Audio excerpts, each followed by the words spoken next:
Welcome to Establish the Edge. I'm your host, Mike Leone, bringing to you an FFPC main event live draft that I'm doing with Sam Sherman. We're recording this, not live streaming this, so we can really fully talk through our strategy, not worrying about anybody watching or sniping our picks. So excited for that.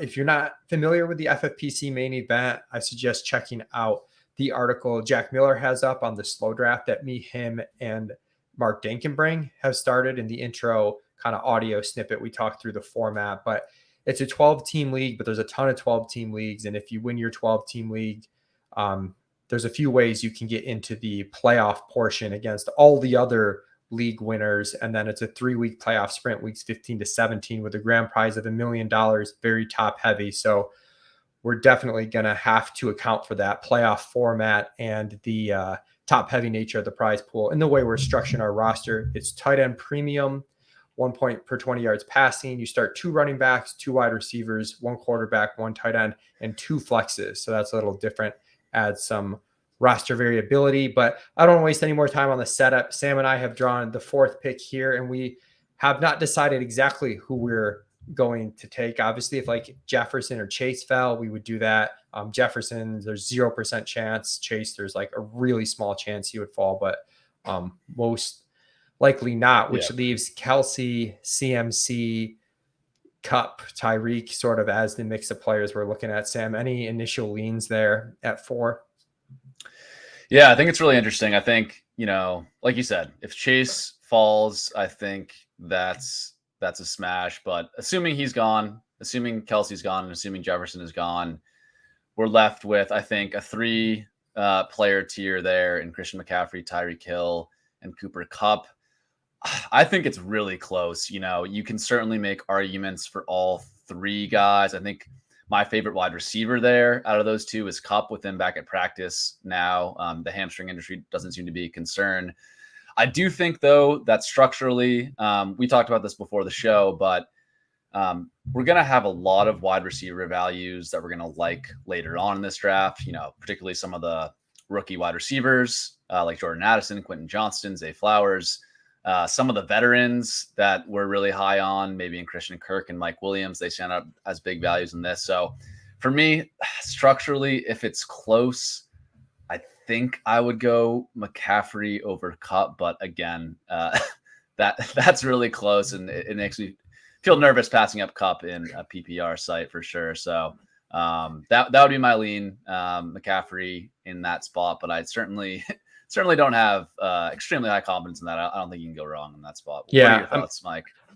I'm really torn on it. I think I lean CMC. Our ranks have it towards CMC a little bit. I also think as far as what comes back to us in round 2, we're looking at probably like Jalen Waddle, Chris Olave would be good picks for us there. Maybe Devonta Smith, but it seems like more like we go receiver there than maybe forcing like a Derrick Henry in a full PPR format at that point. And there's a lot of flexibility in how we build, but that like if we were going to get Tony Pollard in round 2, maybe that would push me to starting Kupp. But like that dream is gone. The way Pollard's risen with Zeke signing elsewhere, Kupp, the tough part with him is just the ceiling really is so high. But I do have enough concerns that this team could just crumble at some point, and it's not a good second half of the season. So I lean CMC as well. Yeah, that makes sense. And yeah, with the Rams are tricky this year. It's kind of, you can make the bull case that they're only 2 years away from a Super Bowl run, obviously, with not that different of a team on offense. Obviously, Odell's gone, Robert Woods is gone, and you have Van Jefferson and Tutu Atwell instead. But a lot of the core pieces are there on the offense. But man, I don't know. I'm with you, is that there's just enough of a stink around the team where I do think that the injury to Kupp, right? Like, he's back healthy, but hamstring injuries do have a higher recurrence rate than other injuries. I think it's maybe in the ballpark of 15, 20%, if I'm remembering right from Twitter doctors. I'm certainly not an expert, but that's just a tiny, tiny tiebreaker where Cup is not going into the season 100% healthy too. I'm really looking for tiny tiebreakers at this point because I think Cup is such a great pick at this point that, I'm really nitpicking him for sure. Yeah, like you said, it's tiny tiebreakers. So like when we say, some of these concerns, it's within the context of we have to pick one of these guys. So like what's going to lead us that way? It's not that we're super scared. Of course, we are faced with the decision. This follows the ETR ranks to start, which does technically have Kelce ahead of Chase. I think I personally would take Chase just on the youth and a bit more confidence, but I'm fine with Kelce third. For us though, it seems like Sam CMC is the pick. Yep, I think we can lock that in. I feel good about McCaffrey here. All right, CMC it is. Thinking ahead again to the 2-3 turn, it's a tough turn. Looking at the ADP, like if I sort on like the ADP that we have on the ETR ranks at pick 20ish, I really think we're probably getting one of the receivers in Waddle, Olave, Devonta Smith. Kind of depending what comes back at the beginning of round 3, it's tricky. There's T. Higgins, who I like. I think you're a little bit more bearish on T. Higgins. There's the elite quarterbacks.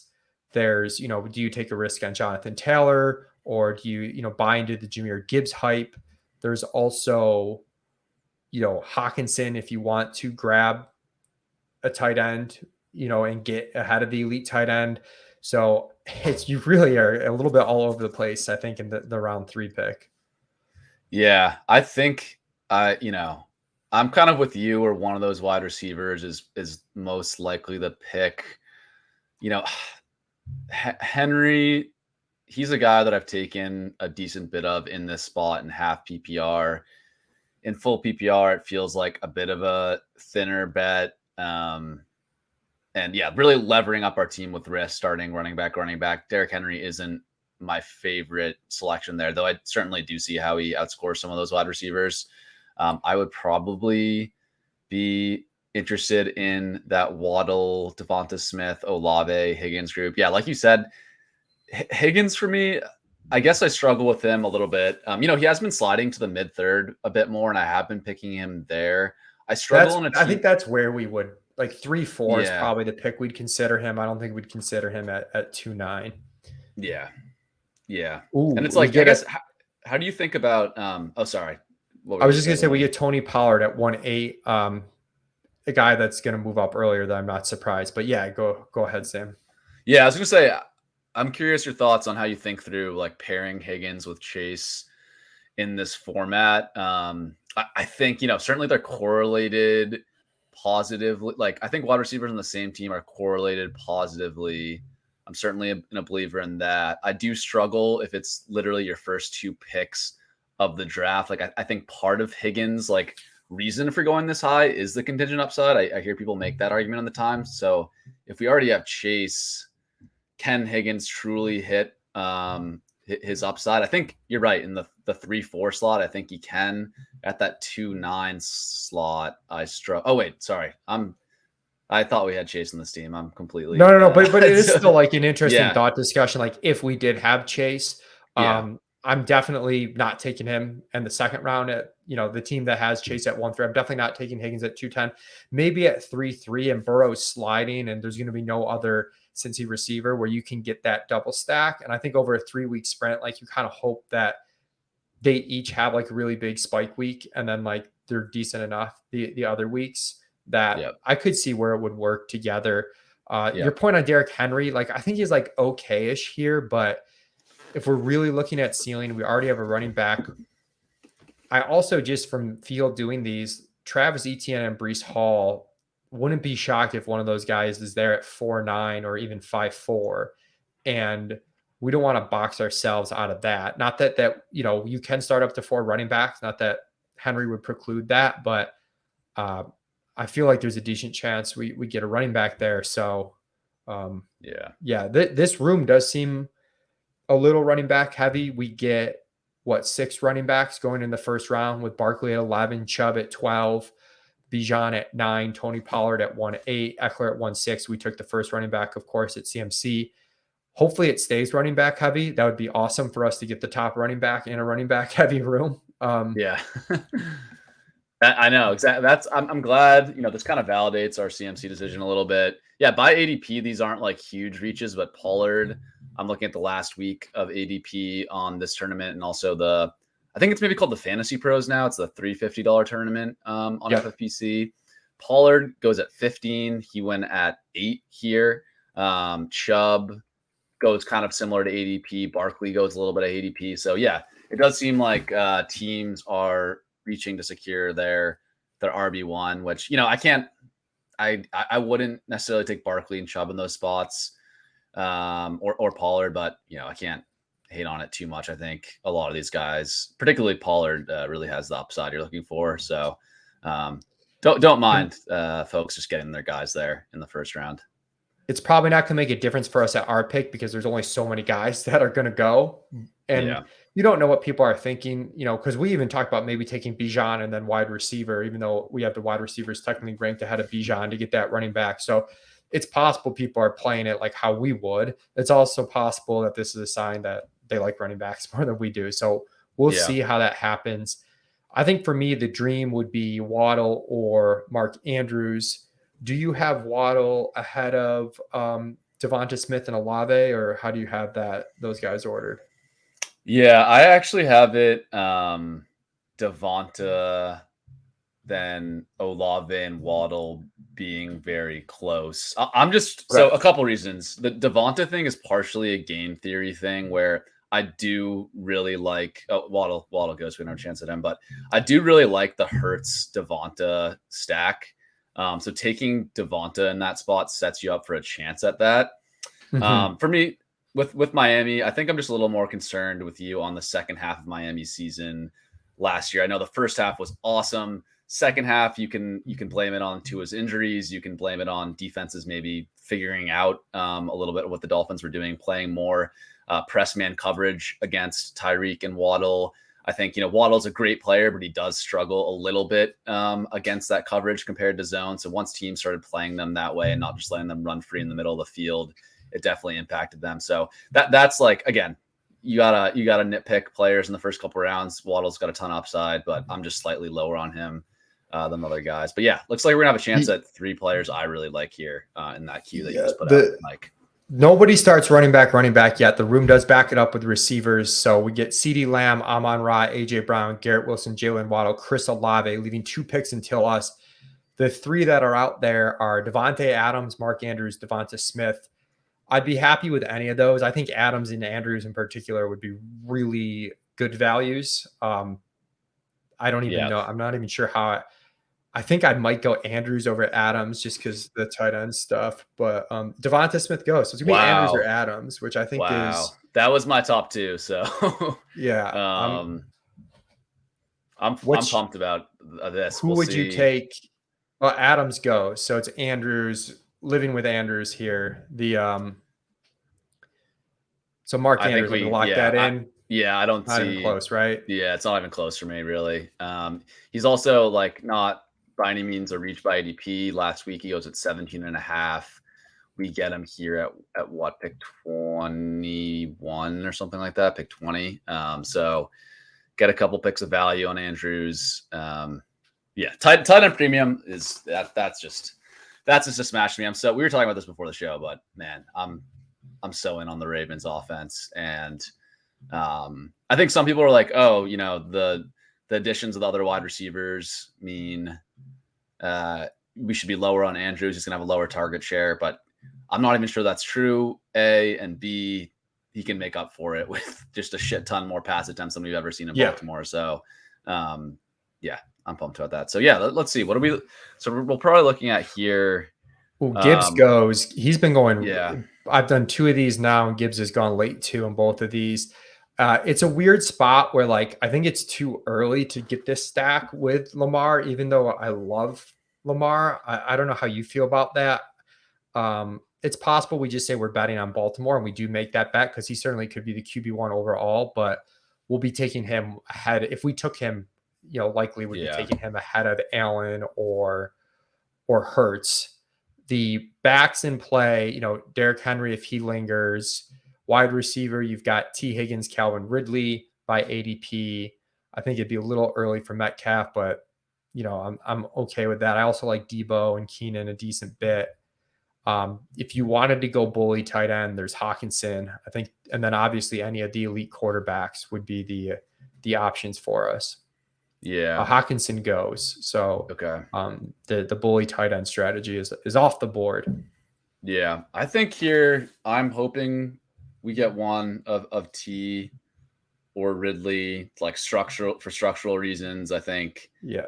it makes sense to get a wide receiver here. If they both go, then we'll probably. And if they both go and we want to get a wide receiver, we will have to reach a little bit, I think. So that's interesting, right? Because we're either like, reaching for Lamar or reaching for someone like Debo, Metcalf, Keenan, that group of Yeah, or guys. taking like Allen and figuring it out or something. Yeah. And then it's a tricky spot. Then it's like, are you taking Allen when you already bet on like it's kind of like the probabilities, right? Like assuming Andrews hits, what are the odds that Allen's the better pick than Lamar? And it's a little tricky. T. Higgins goes. It's definitely going to be a weird spot too. Also, if you go quarterback, it becomes a little bit harder to take that upside running back swing we talked about at the 4-5 turn, just structurally. Yeah. There is a situation though where like you do it and then you literally like you have receiver in round 4, 6, 7, 8, 9, 10. It's just only wide receiver for forever. Because it doesn't. It's not like we're in a wide receiver heavy room necessarily, so I'm not overly worried about getting punished. But yeah, man, I have seen, this is again anecdotally, I have seen teams get like Mark Andrews in the early second, then Lamar in like the early fourth. I don't know how much that really matters because it's such a flat tier. Man, how are you thinking about Hurts versus Josh? Yeah, I think maybe I would just go Jalen Hurts over Lamar here. Maybe that's wrong. I mean, the thing is, like, if it was like underdog and it was a 1 week final and you're really just focused on like 1 week upside, I would definitely be Lamar. But I do think Hurts's like projection is decently better, where I wouldn't be too worried about like not getting the stack, if that makes sense. Yeah. Where are you on Ridley? I'm pretty high on Ridley in this spot. I think it's fine. I guess I'd say like I'm at market with him. I have like sort of followed ADP as he's moving up boards. Yeah, I get the risk, but he's healthy. He's looked good in the preseason. He did, like, I get that the market does sort of like it is sort of ignoring a lot of the risk at this price, but I would certainly like him better than other wide receivers on the board. Yeah, I think this is positionally the correct spot for him. Yeah. I'm weary about some of the things, but some of that's just like I like the offense so much that I still think Christian Kirk's a really pick more than it is that I think Ridley's bad. Waller goes. And I'm also like a little unsure what type of room we're in because no one's gone RB. Like everyone backed up with receivers or other things. So I'm like, this is 8 picks of ADP value on Derrick Henry. So yeah. I don't know how much we factor that in. I think I'm Ridley here, structurally, because I'm trying to think through the whole draft. Like Gretsch has talked about this a lot. Like if I can get Breece Hall or ETN at 4.9, like I don't want Henry to preclude that. But what are you thinking? We got about 25 seconds here.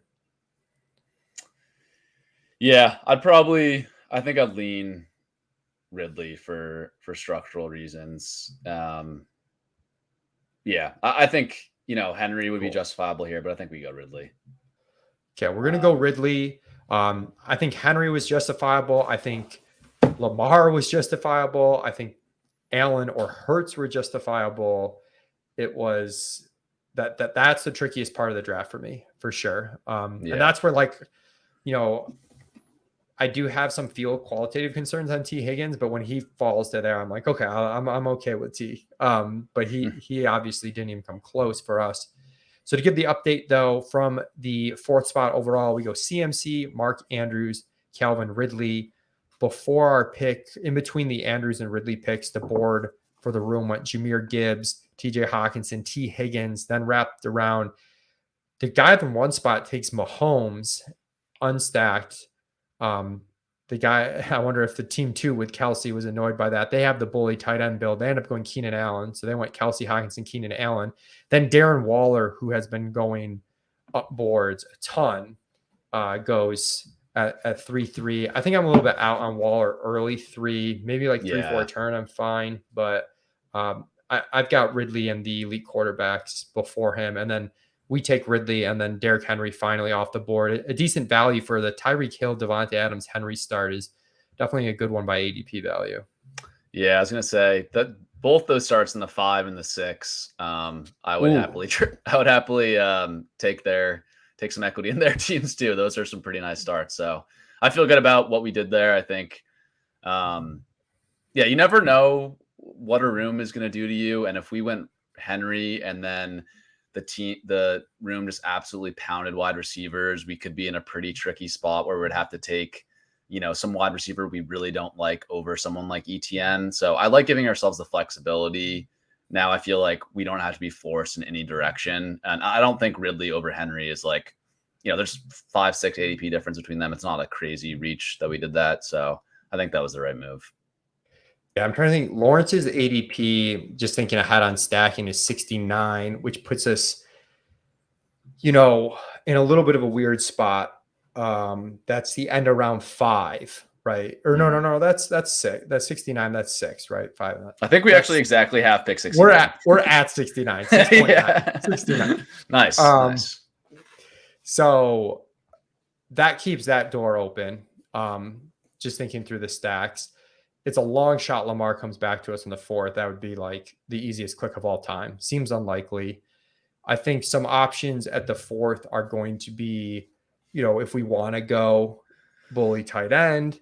But I think there's going to be, as we talked about, Sam, like quite a bit of wide receivers. There's going to be Drake London, DeAndre Hopkins, Christian Watson, Mike Williams, different types like that at the 4 or 5 turn available for us. And then possibly one of the young running backs that I still like, just kind of hitting that upside on with ETN and Brees are probably the main 2 I'm thinking of. Ramondre, if he really falls, but he doesn't usually fall quite that far. Yeah, I would. Yeah, I agree with that. I think ETN I'm very in on. I think he's been nitpicked to the point where some of those concerns that people have about his goal line and pass catching can come to fruition, and he can still pay off a late 4th round price tag. And then you're just getting all the upside of a guy who basically in his rookie season, like I'm counting last year as his rookie season. You can say that's dumb, but his first year in the NFL, he puts up over 1,500 yards from scrimmage. He has, rated as one of the best backs by rush yards over expected, by success rate, by a lot of rushing metrics. And he's tied to, an offense that I think has the ceiling of being top 5 in the NFL in points if Trevor Lawrence takes the next step. So, man, yeah, he's a guy to me where I don't really know why it happens, but some running backs seem to get nitpicked like much more than others too. And ETN is, to me at least, getting that treatment this offseason. And he goes at 12. So, I keep ping ponging back to whether or not this is a running back heavy room. I've determined it is, because after our pick with Ridley, it goes Derrick Henry, which ADP falling value makes sense. Jalen Hurts, Josh Allen, then Josh Jacobs, JT. Hard to argue those picks, but then you get Mixon, Ramondre, ETN, keeping in mind that like Deebo Samuel, DK Metcalf types are still on the board. So yeah, it does feel RB heavier. And this is where, like, if Brees falls, I kind of love that, like, you get a great ceiling value in an RB heavy room where like we almost beat them at RB, even though it's an RB heavy room. If he doesn't, possible that we get a pretty good value here. I'm not going to get my hopes up on Lamar, but we do have Metcalf, Deebo, Judy, Christian Watson. Drake London all out there. Mike Williams. Metcalf does finally go. Yeah, Drake London there as well. Mike Williams' ADP is like a huge disparity between underdog. I know I'm like FFPC, and I get it to an extent where like he's a little bit of better best ball play. He's a better half PPR play, but I still like Mike Williams a decent bit at the 4 or 5 turns. So Yeah, his ADP I'm seeing for the last week is at 56. So, he's even a guy we could potentially push around the turn. But yeah, I think a lot of good options at wide receiver. Yeah, I think Brees, unless I'm missing something, he's really the only running back that's in consideration for me here. Kenneth so Walker, maybe. I like Kenneth Walker, but full PPR with already having one, I'm fine making that a Yeah, pass. yeah, I am too. Like maybe at the 504. That's maybe something that's more in play if all the wide receivers we like go. But I like how this is setting up for wide receiver. I'm a little spooked on this Pitts Kittle stuff, and especially that we've already bet on the elite tight end. I'm probably inclined to pass on those guys at this turn. But yeah, I can see you can make the case for them. But there's a lot of wide receivers I think I prefer over those guys. Yeah, those guys would be, I think, maybe at 5-4, depending on how it breaks, but certainly not, Wow, this is 4 or getting 9. crazy kind of running back heavy now. Aaron Jones and Najee. I guess, is that much different from ADP? I'm so used to underdog. Maybe I'm wrong there, but that seems like So it's Aaron definitely going to be Jones. ADP heavier, but Aaron Jones still is like 43.5, so it's a little early. Najee's, I mean, that's kind of with an ADP. Najee's ADP is Yeah. 36. They're Okay. just running back heavier. We do get Lamar and Herbert go. The Lamar dream dies for us. I started to get a little excited when I saw Jones Yeah. and Harris. But at wide receiver, though, like Debo, Amari, Judy, London are still on the board. DeAndre Hopkins. How do you feel about Hopkins? We took him in the 4th in our slow draft. It's one of those ones that doesn't feel great to me, but the math looks so good, and he still earned targets last year. Where are you on him? Yeah. He's the end of this tier for me of those other guys we talked about. I'm fine with him. I've been getting him in like the early 5th a decent bit, which I'm okay with, but I have just been tie breaking to the likes of Drake London, a young kind of similar offensive situations in some ways with London and Hopkins and kind of slower, lower volume offenses. But I just like the breakout year 2 wide receiver bet over potentially the declining veteran. And then Mike Williams, Amari Cooper, just tied to offenses that I think have so much higher ceiling in terms of pass attempts and scoring than the Titans. So for me, yeah, I get how you make the target share argument with Hopkins over some of those guys, but he is sort of the end of that tier for me. Yeah, Debo. That's the second draft I've been in where he falls to the middle of the 4th, and I think that's a really good pick there. I like betting on the talent. It's weird for me. I've been mostly out on Amari, but it's because usually he's gone by now. So I'm, okay. DJ Moore goes. We got a weird spot here for sure. Brees is still on the board, but we've got all these receivers. I guess the question mark is like, how do you feel about Brees? Because decent chance we get a receiver coming back with the way the board's shaping up. But yeah, would we rather try to get 2 of these receivers, or does Brees have that type of ceiling that it's worth taking Brees here? What are your opinions on that? Yeah, I'm checking Brees's ADP. He's going at 48, so pretty big risk that he'd be gone. Man, Brees is so tough for me. So I was one of the people that was drafting him before the Dalvin Cook signing. I kind of misread that situation. I didn't think that Cook was that high of a possibility. So took a bit of a loss there. That said, he still has a ton of upside. Oh wow, Hopkins goes. So there's 2 guys I almost never take because they're usually gone, and that's Judy and Amari Cooper. I think I prefer Judy, just going younger player. So I think, I don't know. There's London's there too, but I think I prefer Judy and Amari a little more, and then Brees a little bit more as well. And Christian Yeah. Watson, I believe, is still on the board too, who I'm not as into, but usually he's gone. So we have 30 seconds here, Sam. Who's your favorite? Did we just take Brees here and then I think one of these wide receivers we like. If we comes want back Brees, we around. take Brees here, and we probably get one of these receivers coming back. Yeah, I think we swing for the upside with Brees. I think. Okay. Yeah, let's lock it in. Let's do that. I'm good with that. My only like hesitation was the ADP value on like Judy. I was like somewhat tempted to just say, okay, I'll get my Judy share here and see what happens. I guess it wasn't that big of value because he's going like 40, 41 in these FFPCs. And this was what, pick like 44, 46 maybe. Yeah, I think it was about a half round of ADP value on both of them ish. And then one pick reach on Brees. But yeah, I mean, the ceiling on Brees is so much higher than Judy and Amari. And I think I've heard the argument that, Dalvin Cook has no impact on Brees's ceiling. I disagree with that pretty strongly. I think the presence of Cook makes the likelihood of Brees hitting his ceiling a good bit lower. That said, you're basically being paid for it in where he goes now in the late fourth. You can afford him not being, sort of the workhorse back at that price and still has a late season upside. So yeah. And I think I think that was the right play, assuming I think there's 3 wide receivers here I really like, and I hope all 3 of them don't go in Watson, Mike Williams, and Drake London. I think those are my 3. Yeah, if we get one of those 3, I'm pretty happy. Burrow's hanging around, Fields hanging around at quarterback without stack set up for those guys. And also with taking 3 non-wide receiver picks already, I think we want to go receiver. Again, we have some more flexibility because the way the flex situation works in these drafts, and Drake London goes. So we got 3 picks until us. If we get shut out on Watson and Mike Williams, do you start to consider, a pass catcher tight end in the flex? Well, it goes Christian Kirk Burrows. So we're going to get one of Christian Watson or Mike Williams here. So it looks like what do you guys have the rankings at ETR between these guys? We have Mike Williams ahead. We're really high on Mike Williams.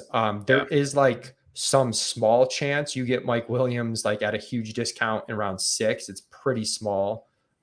Watson, this is pretty late for him. He goes. So I think this is Mike Williams though. Are you good with Mike Williams over the secondary tight ends? I think I am. Yeah. Cool. Let's go Mike Williams. Yep. Yeah, love betting on the Chargers offense this year. I'm really, really just high on, I think all the pieces could get there this year. And it seems a long time ago now, but this start of 2022, Mike Williams seemed like he was, going to be an absolute league winner, so we did see him flash that really higher end target upside than we expected, at least for a brief amount of time there. I know there were some Eckler, Keenan injury issues at some points during that, but I still think the ceiling is quite large, and it's really insulated by this offense that's going to be so fantasy friendly. Yeah, I agree. They're going to be close to leading the league in pass attempts. I think I was listening to a podcast with maybe it was Thorman's Pace or one of the ETR podcasts. I was talking about it. You guys have them projected to run more plays than anybody in the NFL or more pass attempts than anybody in the NFL. And that, passes the sniff test to me for sure.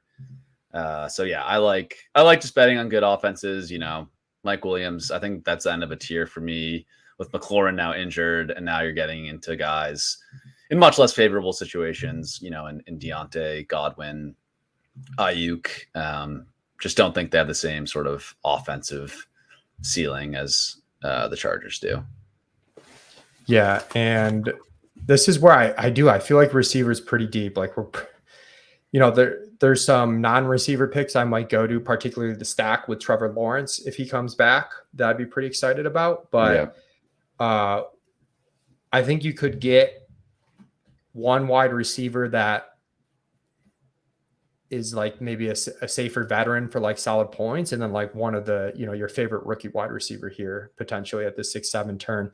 My slow draft that I'm doing with Jack and Mark this is about where we are right now, middle of the 5. So haven't done a fast main event yet, so it's a little bit new territory for me as far as exactly what's going to be there. at 6'7", but as I'm adding receivers to the queue, it's like, okay, like if Godwin's there, great. I great. I don't know where you are on JSN post injury, but like he seems viable at a 6'7" turn. So we're going to have options. Yep. Yeah. Looking at this, I have this grid pulled up on RotoViz. Some of the wide receivers that typically go in the 6'7" turn, usually Ayuk, Godwin, those guys are gone, but Lockett, Pickens, Mike Evans, JSN, Marquise Brown, that's sort of the wide receiver group that should be available to us by ADP. Trevor Lawrence is going to be right there. I think we're going to kind of be sweating that one out. And then there's, the running backs that go here: Dobbins, Cam Akers, James Conner, Kamara, Montgomery. Not really guys I'm super excited about in this range, given that we already have Brees and McCaffrey. I think we're hoping. Two guys that won't last, but if they did, I'd be like, maybe we'll take a swing on, would be Javonte and Kenneth Walker. But I don't think those guys will last. And again, we definitely want to beat people in the flex with wide receiver, take advantage full PPR format. But draft landscapes are different each year, and if we can get like high end running backs are extremely valuable if you can get them. It's just generally you have to pay a lot for them and take on a lot of risk. It's possible we get some options without taking all that risk, but looking at the board, I think we just get a couple picks in there. Like we get some Rashad White picks in there. We get a Cam Akers pick in there here and there, and the board will break pretty favorably for us. Yeah, it's an interesting board. It does kind of seem like the back half is the running back heavy folks. Like from picks 8 to 12, every team has at least 2 running backs. And then on our side of the board, I guess we're the boomers on our side of the board. We're the boomers on our side of the board. We have 2 running backs, but picks 1 through 7, teams 1 and 2 don't have a running back. Team 7 doesn't have a running back. A couple teams with just 1 running back. It's kind of a divergent board. It's interesting there. Yeah, team 1 has Christian Kirk, something to keep in mind where, if Lawrence makes it back to us, probably don't want to get too cute there and then give that person a chance at the stack. They do have Mahomes though, that team 1. That's true. I'm sorry. That's true. You're right. They have Mahomes and team 2 has Burrow. So, man, it's so weird because some of these teams get stacked early. Like team 2 has Kelsey and Burrow. Team 1 has Mahomes and T. Higgins. Team 3 has Chase and no quarterback. Yeah. It's kind of strange the way that stuff turned out. There's a couple fun 0RB teams. Team 7 has Cooper Kupp, Chris Olave, Josh Allen, Deebo Samuel, Kyle Pitts. It's a fun team. Team 1 has Justin Jefferson, T. Higgins, Patrick Mahomes, Drake London, Christian Kirk. I do think they probably need some stacking with Mahomes to win this type of tournament. I hate to go overboard on the stacking, but it's possible Mahomes spreads it out enough though, and Kelsey's expensive enough that that isn't the case. We'll see about that. But to recap for people listening on audio, we out of the 4 spot have started CMC, Mark Andrews, Calvin Ridley, Breece Hall, and Mike Williams. Since we picked in the 5th round, the board has been Alexander Madison, Deontay Johnson, Kyle Pitts, Jahan Dotson. A lot of steam for him. George Kittle, Kenneth Walker, J.K. Dobbins, Terry McLaurin. So Dotson leapfrogs McLaurin in this draft. And then Javonte Williams, first pick of the 6th round. I suspect he's going to settle in at like that 5-6 turn in these FFPC drafts moving forward, which I can understand the case for. It's still a little high for me, but had he fallen to us at the 6-7 turn, it would have been in consideration. Yeah. Yeah, he's an interesting one where I was wrong, I guess. And, if I could go back, I would love to get shares of him when he was going later. But I think he's just gotten the best possible run out from this injury. Like he's already back playing in preseason. Historically, that would have been such a long shot bet. It reminds me a little bit of the Cam Akers off the Achilles, coming back so much earlier than people expected. So he's a tricky one. And Javonte, I think I've maybe missed the buying window, and I'm not sure I'm going to be buying in at that priced up spot a lot of the time, though I probably will get some exposure in best ball. Yeah, there's some ongoing slow drafts in best ball where you can still get them like into the 70s pretty deep. But Yeah. yeah, I think for managed, it's probably not going to happen. We do get a little wide receiver run that's been bad for us with Godwin, Ayuk, and Pickens. Then James Cook goes. So the spot for us, Sam, right now, quarterbacks on the board. Justin Fields is still on the board. Trevor Lawrence for stacking. Dallas Goedert is interesting as a flex play, getting this deep. I also Yeah. like, just on feel, I like Gabe Davis quite a bit. It's probably a little too early for him in the full PPR format. The safer kind of receivers, more boring, but definitely projectable volume receivers would be like Mike Evans, Tyler Lockett, Marquise Brown. The top rookies there are going to be Jackson Smith and Jigba and Jordan Addison. Yeah. I mean, Fields And is almost a round and a half past ADP here. I know he's docked a little bit for this format, but it does feel pretty attractive in the spot. I know like but Lawrence do would be the you? stack, but This is where it's like, do you take the Fields upside? Oh, he goes. he He goes. goes. I was gonna say two teams on the wraparound have quarterbacks where we could have guaranteed one of them coming back. I kind of like Goddard. What do you think about Goddard here? And Again, he's risking, also a yeah. huge ADP value.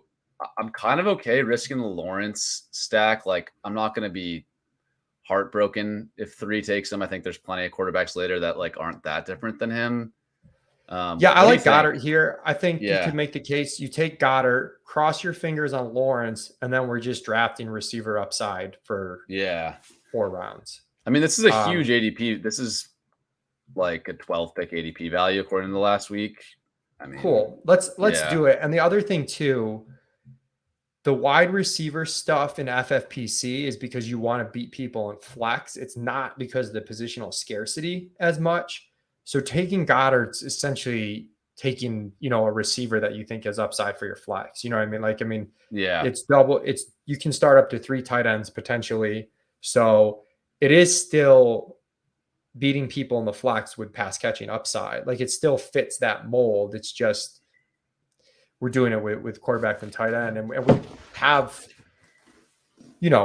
our starting wide receivers there, and we're for sure going to be taking some upside swings. So this yeah. team 3 is the concern. They go Kamara. Hmm. So their team now is Jamar Chase, Gibbs, Waller, Judy, Watson, Kamara. I think, knock on wood, we're good with teams 1 and 2 not taking Lawrence because they have elite quarterbacks already. Would be a bad pick by them, but we'll see how it shakes out. Yeah. If Lawrence goes, which receiver do you like most? I Lockett, would. Yeah. Sorry. Go ahead. Yeah. Go I was ahead. gonna say like Lockett, Marquise Brown, Mike Evans are probably the bets I like most. I like Gabe Davis, but it's probably too early. Lockett just goes, and then Addison and JSN would be the 2 rookies I would be considering there. Yeah. I think I would be Marquise Brown and Addison would be my favorite targets here. JSN, without the injury, would be an absolute smash here. I do just wonder if that injury clutches us on the tiebreaker to Addison. Very similar draft capital. I know the analytics and dynasty community is more excited about JSN than Jordan Addison, and there's some reasons for that for sure. But I am a little spooked that this JSN wrist thing could keep him out until Seattle's week 5 bye, if he's already missing a couple weeks. So I think I would be Addison and Marquise, probably Addison first, then Marquise Brown, then JSN. What are your thoughts though? Yeah, I think I would have Addison first. I think the combination of safety and upside there is great. It would also give us like a Kirk Cousins stackability where, I think we should probably take the Lawrence stack here, but there's part of me that's like, oh, Lawrence goes. So Okay. Lawrence does go to that team 3. We lose out on the stack on the gamble. But I was going to say there's part of me that kind of just wants to take Addison here anyways and just kind of push quarterback a little bit. I would have taken Lawrence there. I think we should have taken the stack if it had come back, but I'm not as heartbroken as I thought I would be initially. Are you good with Addison? Yeah, I'm just looking at the ADPs. Addison's very unlikely to come back to us. It is a tiny bit of a reach, but I think if we want him and he's our favorite player, we should take him. I like him over these other guys. Cool. Let's take Addison. I think I don't know, maybe I'm dreaming too optimistically. Might be some chance too that people get really spooked on the JSN injury. And then like if it's 8-9 turn, at that point you're just like, yeah, let's go. you know. Exactly. Yeah. Like his ADP here is 72, and that factors in the whole last week. So like this is kind of, assuming only a couple of drafts have happened post injury. This is like where he went kind of pre-injury. So we could get a crazy slide here. Like I would not rule it out that he comes back to us. So so we pass on Lawrence and the stack to get the Goddard ADP value and the pass catching upside. Part of that was just driven by, unlikely to get Goddard there. We both like him. Part of it was driven by, we already had, a not decent, 2 non-pass catcher picks in the first 5 rounds. And it just like, it seemed like decent odds we could get Lawrence coming back. But now that it is what it is, how do you feel about quarterback? Because it's different than these managed leagues, right? Like at a certain point, people have quarterbacks, and some of these guys fall to like 10, 11 that you're used to drafting in 8, 9 when the scarcity's there in best ball. Like how far are you willing to push it? Yeah. At this point, I do kind of want to play a little bit of chicken at quarterback. Not to the point where we're just like, by any means, we're going to be the last person to take a quarterback. But, Watson is kind of the last guy here, I think, before really flat tier. And we don't have any Cleveland picks that would really push me to want to take Watson aggressively here. So to me, there's a tier of sort of Geno, Tua, Anthony Richardson, Danny Dimes, maybe forgetting a couple other guys there, but I think there's a big group of quarterbacks that I kind of feel indifferent about there, and I think all have like upside cases. I guess the rushing quarterbacks get a little bit dinged in this format, but I think both like a little bit, but if they break out, it ends up not mattering. Yeah, like the Danny Dimes and Anthony Richardson bets, I like, both of them quite a bit, and I don't think we have to take those guys stacked. So JSN does go. That's interesting. Not much of a fall in this room on JSN.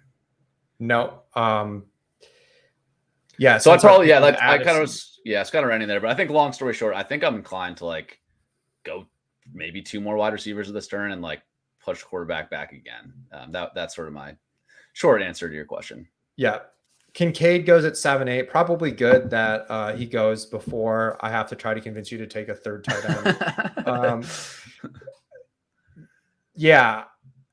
Richardson at 9-4. I'd have some like if we're really playing for the big time upside, like I could see it, but I think we're gonna get like, I don't know. We'll see how the board breaks, but continue to be bullish at wide receiver out there right now. There's Mike Evans, Marquise Brown, Gabe Davis, Quentin Johnston, Brandon Cook, Zay Flowers, Michael Pittman, maybe Sky Moore too. Zay Flowers goes. There's definitely, I feel like in my opinion, there's a drop off after those guys in terms of the upside. So I'm pretty on to wide receiver until those guys are gone, or some combination of safety and upside for those guys. It does seem like the rookie wide receivers starting to get pushed up a little bit. I came into this draft pretty confident that between 7 and 8 we'd get 2 of them, and we're down to Quentin Johnston here. So we need we need some. Yeah, how do you feel about the Quentin Johnston stacked with Mike Williams in a managed format? I guess there's room, like if it becomes, if Josh Palmer gets completely pushed out of the way and it's just Keenan, Mike Williams, and Quentin Johnston, I think they can both get there, but curious your take, because I think people have made the argument that they are maybe somewhat negatively correlated, those two players. Yeah, I can definitely see that. I guess my take is like we're going to have more wide receivers than starting spots, and we're just betting on as many breakouts as we can. And like, if our round 5 pick might fail, that's part of the reason we're taking these upside swings on the bench. So I'm looking at it almost maybe this is too much with blinders on, but I'm almost just looking at Quentin Johnson like as an isolated bet, regardless of what we have in Mike Williams. I also think, with That's an smart. aging Keenan Yeah. Allen and stuff too, there's some routes to them both getting there if Keenan gets injured. Gabe Davis goes. What are your Sky Moore thoughts? I've been mostly like out on him, but I don't know. I've kind of been out on him. So I've mostly played an underdog, I guess, to give the listener some context. I've mostly been out on him there. I think he's priced up just because we don't know what to do with. It's almost like a projectable volume, like dead zone running back type thing, but we're doing it with wide receivers in Kansas City to some extent. Obviously, it's different. Yeah. Like I can see how Sky Moore gets there, but I have been liking just playing Kansas City through. Like in terms of managed, like Rashee Rice would be my breakout pick in Kansas City. Then in best ball, you can play it through the MVS types. So I've been kind of out on Sky Moore, but there's all the wide receivers that we have, on in the queue there. Quentin Johnson, Cooks. I think. Yeah, my confidence in them coming back is starting to wane a little bit here as we see Gabe Davis, Michael Pittman, Evan Ingram, Mike Evans, Quentin Johnston in this 8th round, which is, not what we wanted to see, Sam, for sure. No, that's not the 8th round we wanted to see. So just curious, what are the running backs, just so I'd know what's like top of the queue? Yeah, so the running backs available right now: DeAndre Swift, Khalil Herbert, Antonio Gibson, Brian Robinson, AJ Dillon, Zach Charbonnet, Samaje Perine, Rashad Penny, Jerick McKinnon. Okay, man, I really hope Cooks makes it. Yeah, I know. Swift is the one running back where I can like talk myself into some upside, but I don't know if we need it with like 2 backs already. Cooks goes. So that was like that was bad. That was bad for us. There's no 2 ways about it. Mm-hmm. In some ways, I'm glad we got Addison when we did now, as opposed to the quarterback, because that could have really gone bad. That would have been ugly at wide receiver. Yeah. Yeah. Trying to visualize this as if, Goddard is a wide receiver, but still the receivers in the ETR ranks that are highest right now would be Cortland Sutton, Treylon Burks, and Sky Moore. Oof. So yeah, I agree with you that Swift is the only running back I think I am considering here. And so looking at ADPs, just for context, he goes at 79 in the last week. So it would be a value. And then Sky Moore goes at 90 or 92. Sorry, were you saying tight end? Yes, I was just gonna say tight end. I guess there's like Njoku if you wanted to go like Njoku Watson and set something up, but I don't really think that's the move personally. No, I don't want to do that. Yeah, man. So it's Bateman. I almost like Bateman. I kind of like Bateman better than all these other guys almost, but we don't have to take him here. So I'm almost at this point leaning towards Swift here and get Bateman on the wrap, but I wonder if that's too fancy and we should just lock in Bateman. I think that's a reasonable risk. I think that makes sense. Swift goes. So okay. So the question is, I think we should take one of Sutton and Burks and get Bateman coming back. Maybe I'm gambling too much, but just looking at the ADP, that seems pretty likely. I think at quarterback, we can continue to wait with Watson, Tua, and Richardson still there. I guess at a certain point, like, do you just take Watson?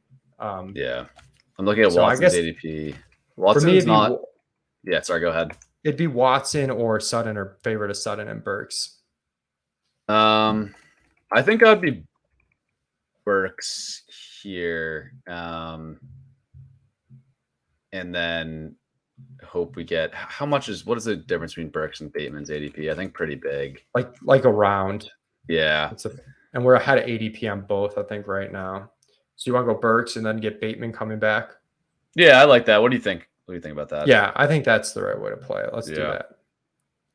It's, it doesn't feel good because we were really close to running kind of super pure, and I sort of took it for granted we were going to run super Yeah. pure, and we did not.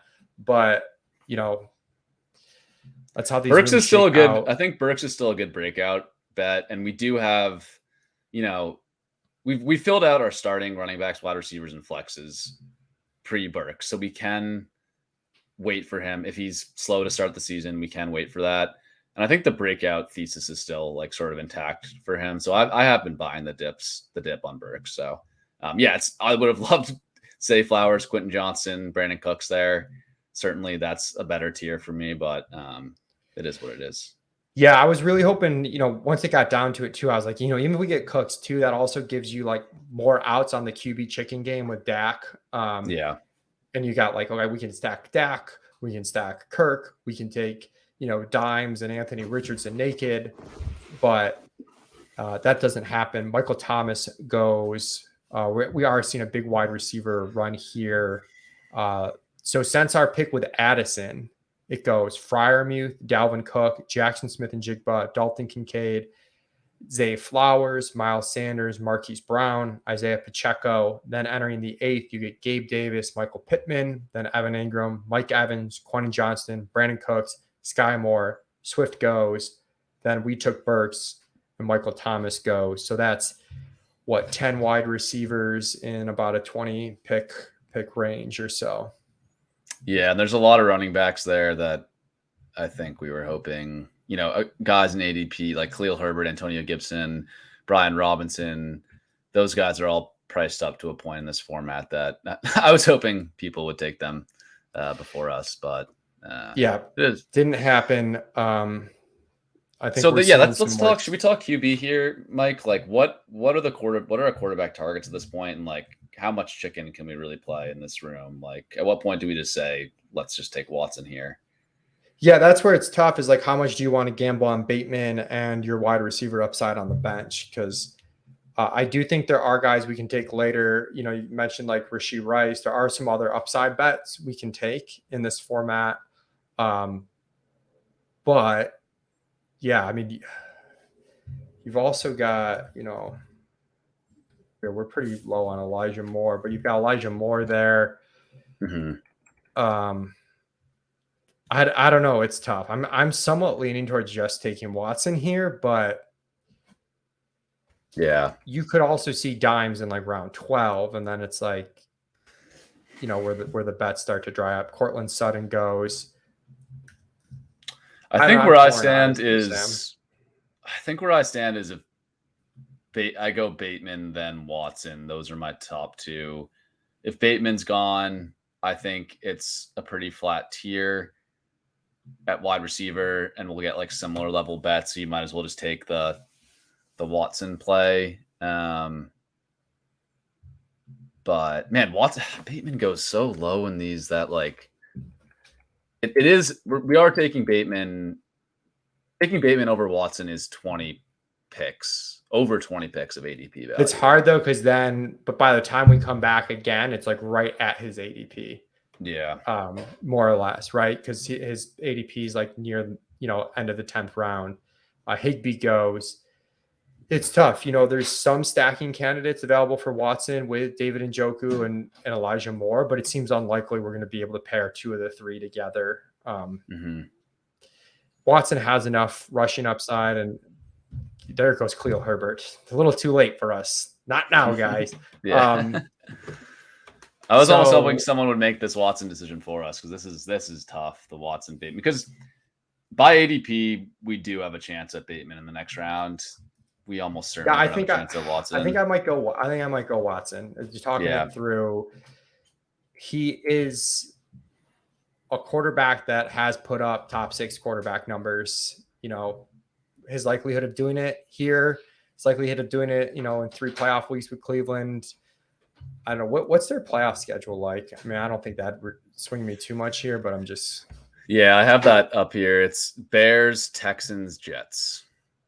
So Bears home, Texans in Houston, Jets home. So I guess neutral. Elijah Moore goes. So we're up with the Watson versus Bateman decision. I think we go Watson, and yeah, I think Watson is enough better than this next group of quarterbacks: Richardson, Tua, Daniel Jones. Plus, we do have the chance. Again, it does feel unlikely, but technically by ADP, Bateman should have a decent chance of making it all the way around to us. Watson almost certainly doesn't. There's 3 teams on their side of the board that Yeah, the question is like back. Anthony Richardson versus Watson. Like, what's our ceiling differential there? And I can talk myself in circles, but Yeah, I just think the passing, like, yeah, the passing plus rushing upside for Watson, he really, to me, is the only one that has a chance of competing with the unicorns because he has both. Daniel Jones, you can tell me he takes a step up in passing. Anthony Richardson, man, like his rushing is almost more. I almost view him as more of a floor than a ceiling bet to me. So yeah, I think Watson. Camp reports have been shaky on him. Like it doesn't feel like a guarantee that he's as good as some of those better quarterbacks, but it gives us a chance for sure. Yeah.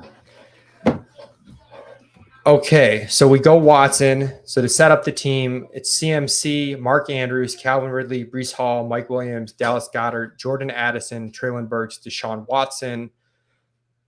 Not quite the wide receiver strength we were hoping for coming back for us at the 8-9 turn, but again, kind of viewing Dallas Goedert as an upside pass catcher for our flex, getting him well past ADP. And, Watson gives us some elite quarterback upside, and we're still going to kind of get some wide receiver depth. I don't want to totally forget about running back. Sometimes I get blinded because I'm like so worried about the wide receiver upside. So we'll keep that in mind. But the running backs are starting to go a little bit aggressively here after that wide receiver one with Charbonnet and Jalen Warren, I believe. Oh no, Jalen Warren's still there. I don't know why I thought he went. There's some bets that are somewhat interesting here. Where are you on Rashad Penny? And like a lot of negative vibes on Rashad Penny.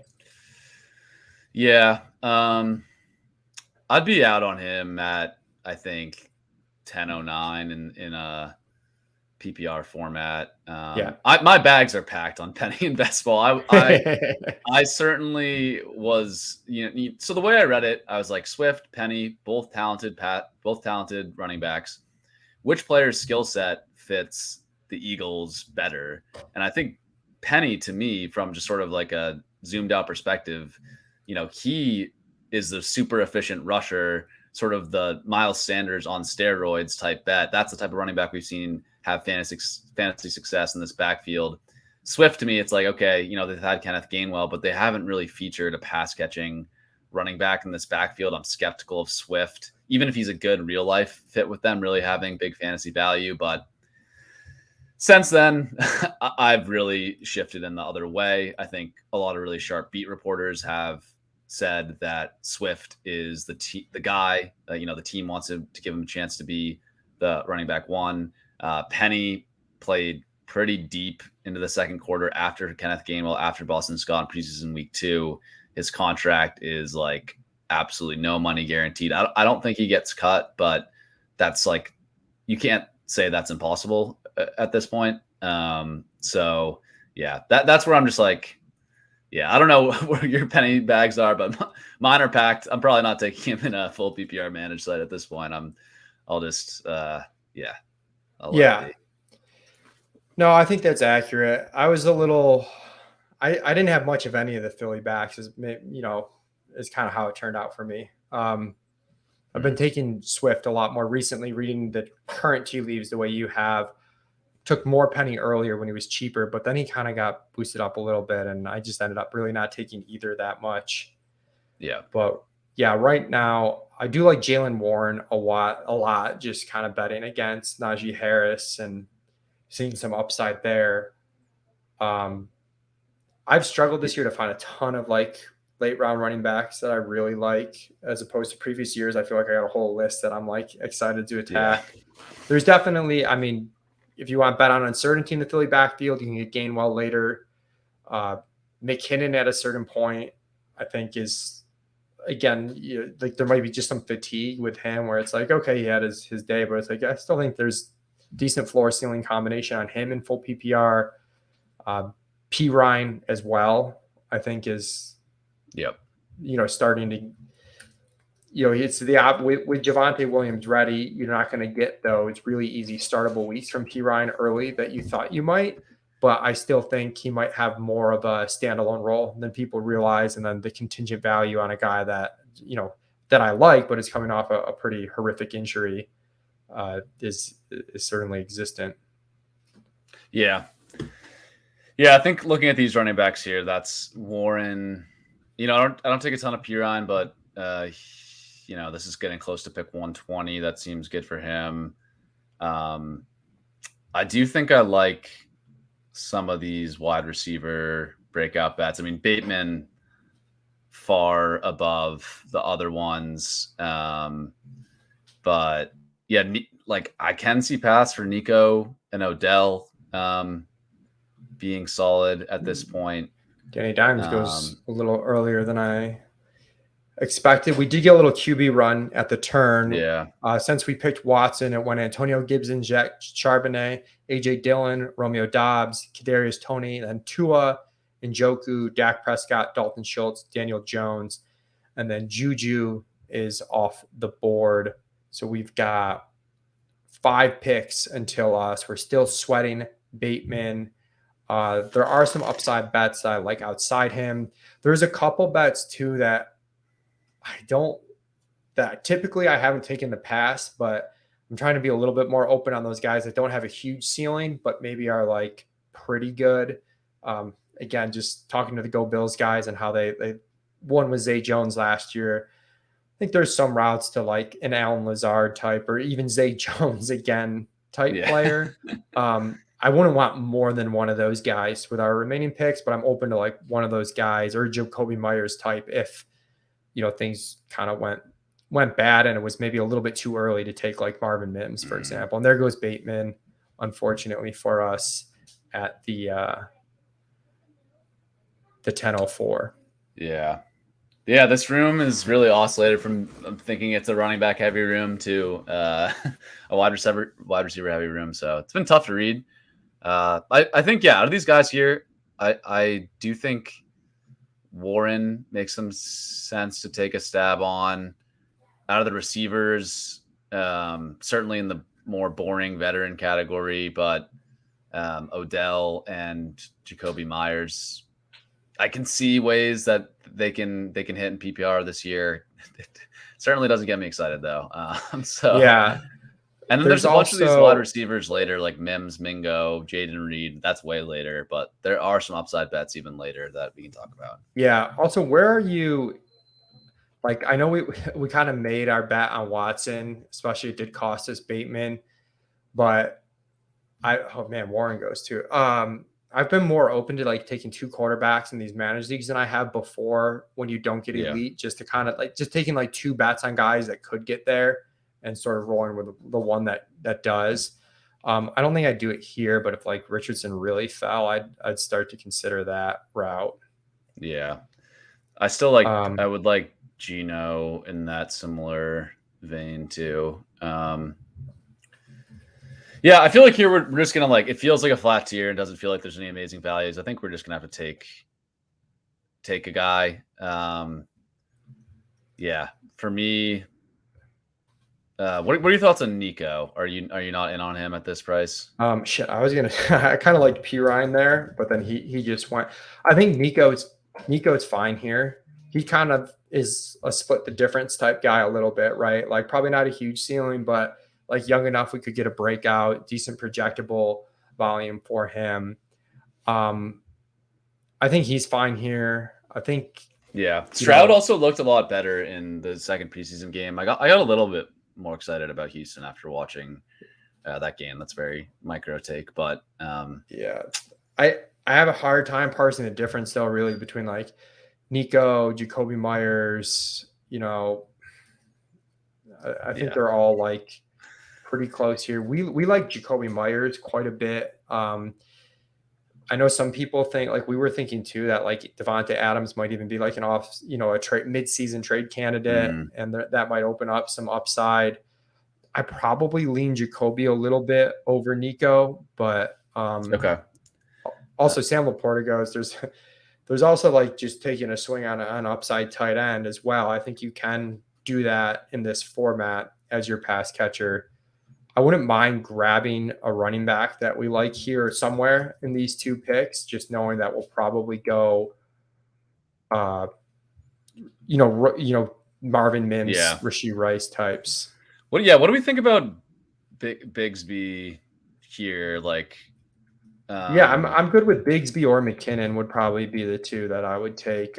Maybe Penny, but but I don't know. Got yeah, 20 seconds here. What do you think? I think maybe taking one of these running backs, then we can get one of those grosser wide receivers.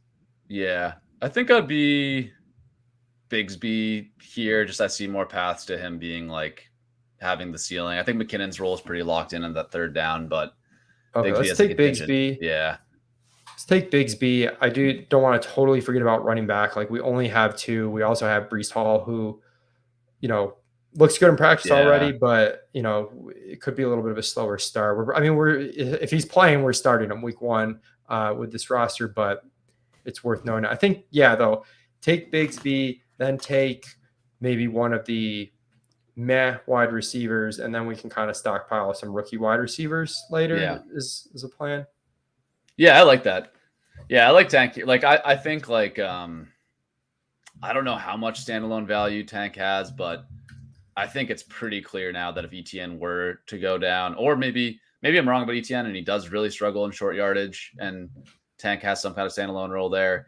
To me, it just seems like there's it's going to be Tank over Jermichael Hasty. It's going to be Tank over Ernest Johnson. Like, he's a guy we're so confident, I think, that has that contingent upside. If something were to happen to ETN, that at this price, I think it's a pretty good managed pick. The thing, McKinnon goes. The thing I kind of wanted to ask too is like, there's also the route of just, okay, these receivers are a little bit gross. Let's just pass on them completely and come back and get like Mims and Rashee Rice next round and take maybe another swing somewhere else here. Yeah.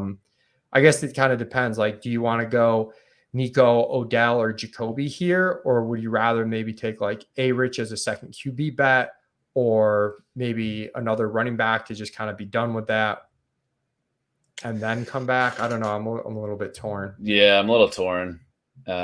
We had such a balanced build early on that it gives us a lot of optionality, but it's hard to make a decision. I probably would go one of the wide receivers. I think. I mean, we only have 4 so far. I think I would be Nico here.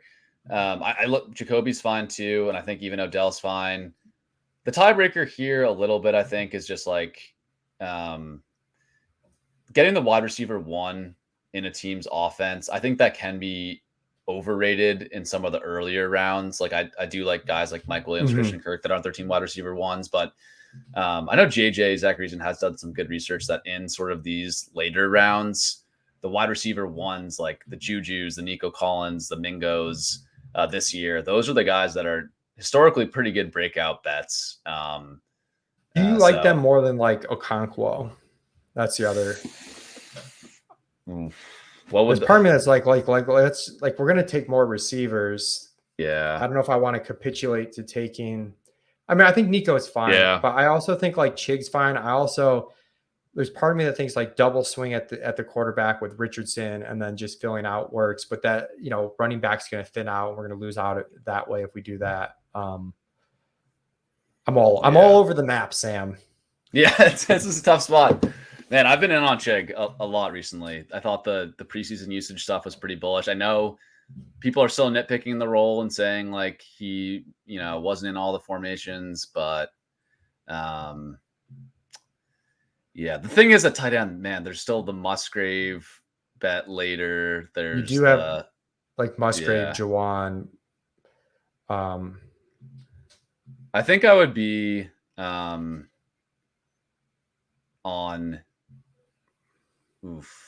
I think I'm on Nico here, but it's close. What do you think, dude? I mean, there's part of me that wants to take a running back now and kind of be done with it, and then figure out. Do you want to take it? I mean, we could take a stab at Penny. What is this price for Penny? I mean, It is what you're talking, like one pick 124. It's not that great, but it's not. yeah, it's a It's 10 pick okay. value.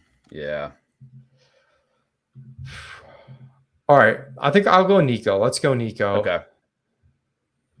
Yeah. I mean, yeah. Nico's a guy, like, it's hard. It just feels boring because he's on the Texans. That's ultimately like the tough thing with him. But yeah.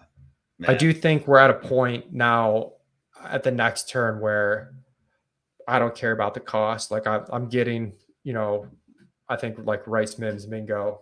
Yeah. If Richardson was still somehow there, I would make you take Richardson and figure it out. Yeah. But I do think like, yeah. Also, where does Geno on your board? Is Geno on your board here too? Like in that next, like in terms of getting a second quarterback with upside, are you viewing him in that same way? Yeah, I think so. It's not as high of upside. I think I'd go Kirk before Geno just with having Addison. I don't think. Yeah, that's fair. Okay. But I also like Purdy like real late, or even Kyler real late if we're like really taking the upside swing.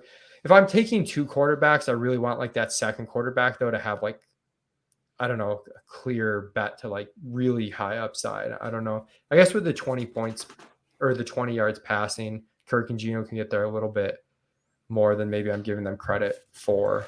We're pretty high on Kirk, I should say, just because expecting that team to regress a little in terms of game script, but they're going to throw a lot and they've been pretty efficient. Yeah. So I like Kirk Cousins a decent bit. Yeah, Geno.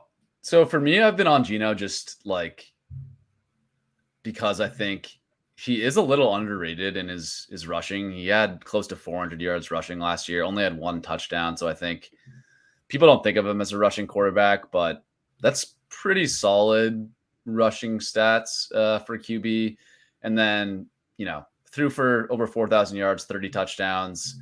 Now add in JSN taking the snaps of, they're running a ton of 2 tight end sets with Will Disley, Colby Parkinson, or they're running out D. Eskridge, Marquise Goodwin. I think they're running out in 3 wide receiver sets. Like the upgrade from JSN over those players is just so huge to me that I do think Geno has a bit of ceiling. I do agree with your point though, that if we have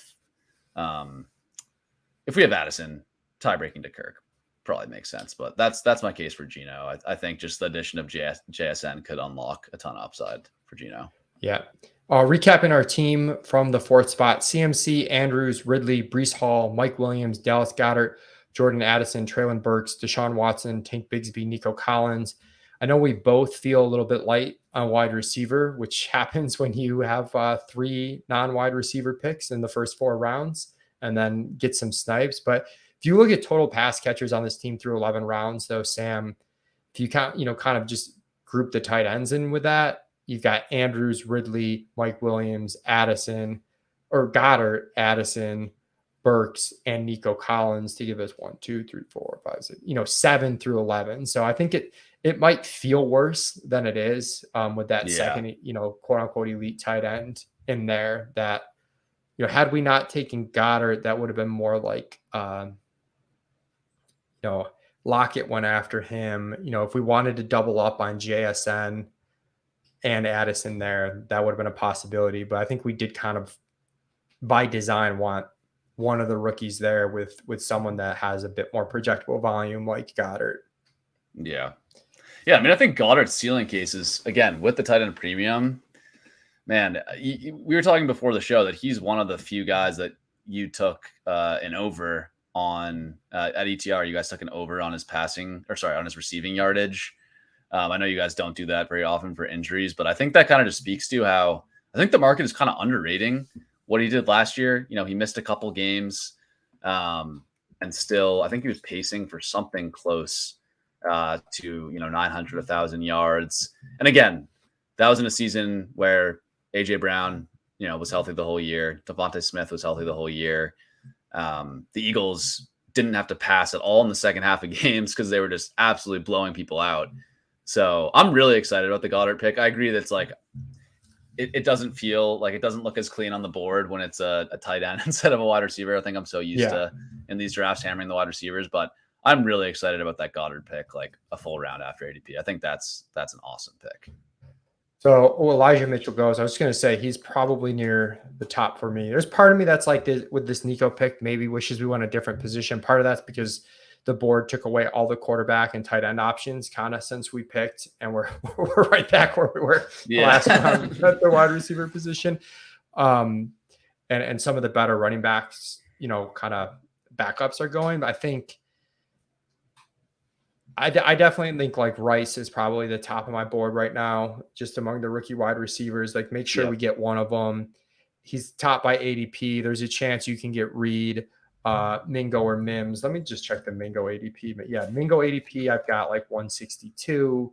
Mims is, I believe, like in the 150s. Yeah, I got 154 on him. Yeah, and then Rashee Rice is in the 130s, right? 140. Yeah, so Rice is the earliest of that group. I'm anticipating us getting sniped on him, just given the way things have gone. I wouldn't mind coming back, like maybe grabbing one of the running backs, be like a little bit better. But I also think we could go like Rice and Mims and just be done at wide receiver if we wanted to. The running backs available, I know the Damian Harris stock has dropped a lot with talks with Latavius Murray, but it is starting to get pretty late for Damian Harris. Mm-hmm. And then there's bets on the Miami guys, particularly Jeff Wilson, who I don't mind. Otherwise, if we wait, I do think we might be able to get like Chuba Hubbard, Ty Chandler at the next turn. Jameson Williams goes. Quarterback, Geno is the only one left, I think, as far as like this second pick. Yeah. Cousins is gone, right? Yeah, Cousins is gone. Yeah, Cousins. I like Rashee Rice here. I mean, yeah, by ADP, he's the best of those wide receivers. We get that added tiny thing Thursday night, week 1. We can see if he has a great game. We can put him in our starting lineup. That seems pretty thin, but at least a tiny tiebreaker there. I think he's a pick for me.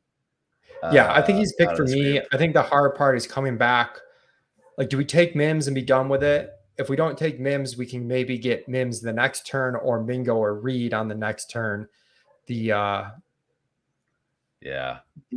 running back, I would like Jeff. Yeah, I think we lock in Rice. I would like Jeff Wilson or I think it's Wilson or Damian Harris for me.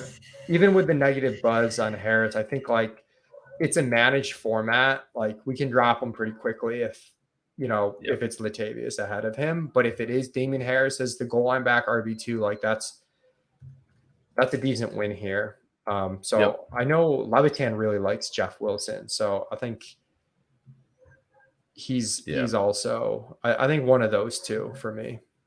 Yep. Yeah, for me, it's probably Wilson Harris. I agree. Those are the top 2 running backs. Cool. Then I think let's rank that Wilson Harris. Let's make sure to get one with us only having 3 backs. Again, like this happens to me a lot when I don't start wide receiver heavy. I in my mind, I think overly panic about wide receiver later. And then I'm looking at our team and it's like, oh, we've only taken 3 running backs through 12 rounds. So it's not like, we've devoted 8 of the 12 picks to pass catchers. Yep. Yeah, I agree.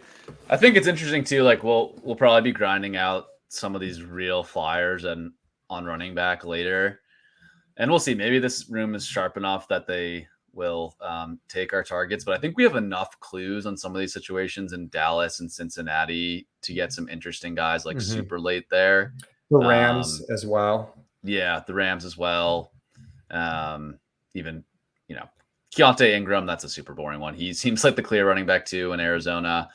Anyways, I think we do have clues on these ambiguous ones. Ty Chandler seems pretty clearly the running back too in Minnesota. Where I see like the ADP, like, man, Deuce Vaughn goes ahead of Rico Daddle. That's just, I think, people confusing preseason highlights for where these guys are on the depth chart. Jerome Ford is there too. Yeah. There's I like getting one of this tier of Wilson Harris, but because sometimes you've got all these, what, like we saw at receiver, like it looks like you got a ton of options, but they all go in a certain range. So I don't want to get too confident that all these running backs last. I do think it makes sense for us to get Wilson or Harris, but we'll be able to go receiver at the next turn and still, I think, round out running back. I think, like, for me, Geno doesn't quite have enough unstacked upside for me to take him as a QB2. I think I'd rather roll with Watson. How do you feel? I know we talked about that a little bit before. Not for me. If Geno comes all the way back around to 14, which I think is possible, I would maybe make a case for him there. Here, I like Wilson. Harris, I'm out on in best ball, but I agree with your case in manage. Like, man, we have to cut our 13th round pick. Like, not a big deal, and he has the upside to justify it. So for me, it's Wilson Harris. We're gonna get one of these two with I think Tyler Boyd just going off the board here.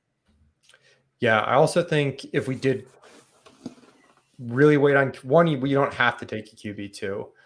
But if we did want to make sure we get a second bet, Kyler Murray, I think, makes sense on a team where you've got like pretty stable quarterback situation, and we can ride that out. It will eat a roster spot that we can't turn over for lottery tickets. Is one note on that. Jeff Wilson goes to pick before us. Oh my god. So I think we should make the bet on Harris here, even though it's not looking great, unless we want to just lock in Mims. Is tough. I think we were definitely united on the the Jeff Wilson pick. I'd probably go Harris, but I don't feel like super strongly about it. Do we have a chance we have a good chance at Mingo and Reed coming back around, right? We should get one of Mims, Mingo, and Reed. I think we should, but okay. Yeah, let's go Harris. I think it makes sense. I really see I think I have been really focused on the downside for Harris, and I think it's really tangible downside, but shouldn't be that focused on that. I think at this point in a managed format, I think swing for the fences, which I think, the goal line back in Buffalo can certainly be a pretty big hit at this price. Yeah, we've got 5 picks, not counting kicker and defense left. So the way I'm looking at it with our team, which right now we've got at quarterback Deshaun Watson, at running back CMC, Breece Hall, Tank Bigsby, Damian Harris, at wide receiver Calvin Ridley, Mike Williams, Jordan Addison, Traylon Burks, Nico Collins, Rishi Rice, at tight end Mark Andrews, Dallas Goedert. I think the way we round this out is probably going to be, 1 to 2 more wide receivers, probably at least 2 more running backs, possibly a QB2 in there, depending on, if we feel like it's worth eating the spot. Howell is also somewhat interesting to me as a guy that could there's enough uncertainty there and enough rushing upside that I could see him breaking out in a big way. Purdy could be extremely efficient. I don't know if he has the true high-end ceiling. He might be more of like a second-tier type ceiling guy, though. I probably wouldn't use a spot on him. Yeah, I think I'm with you. I think the Kyler thing, I think I'm just out on it because of the uncertainty on his injury timeline. And I'm feeling like we would maybe, very like 17th round or something. You can talk me into it. But I think for me, Howell and Geno are the 2 ones I'm most excited about. But then, the other thing I'd add is at wide receiver, what are your thoughts on DPJ on this build with Watson? I think he's kind of interesting if he can, he maybe fits into that Zay Jonesy category of he feels a little bit boring. Like, what's his true ceiling? But if he just is the starting wide receiver in 2 wide receiver sets with Deshaun Watson, given we already have Watson, he's someone that's on my radar.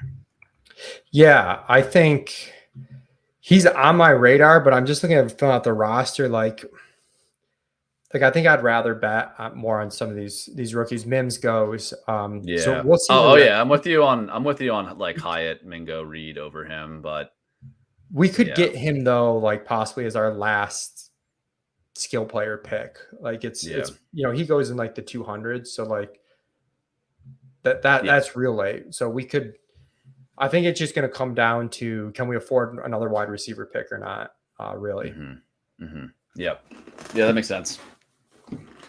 I think here at this turn is, probably reluctantly would say like, let's just take Geno here if he's here. Yeah. I mean, I definitely don't want to like bully you into that pick, but it No, does it's seem. not a bullying. I mean, I think Yeah. I know Silva really likes Geno. I get it. I think it depends a little bit what's there too. Yeah. Mingo goes, so maybe I was too optimistic on us getting one of these wide receivers. I definitely think like Hyatt and Reed are like, I want one more of these kind of uncertainty rookie wide receiver bets. At a certain point, like I wonder if you do just kind of bet on Jacksonville with Zay Jones hanging around. I said we wouldn't make another one of these picks. That's a tough one. So the main receivers for me, I guess, are like Hyatt, Reed, and Zay right now.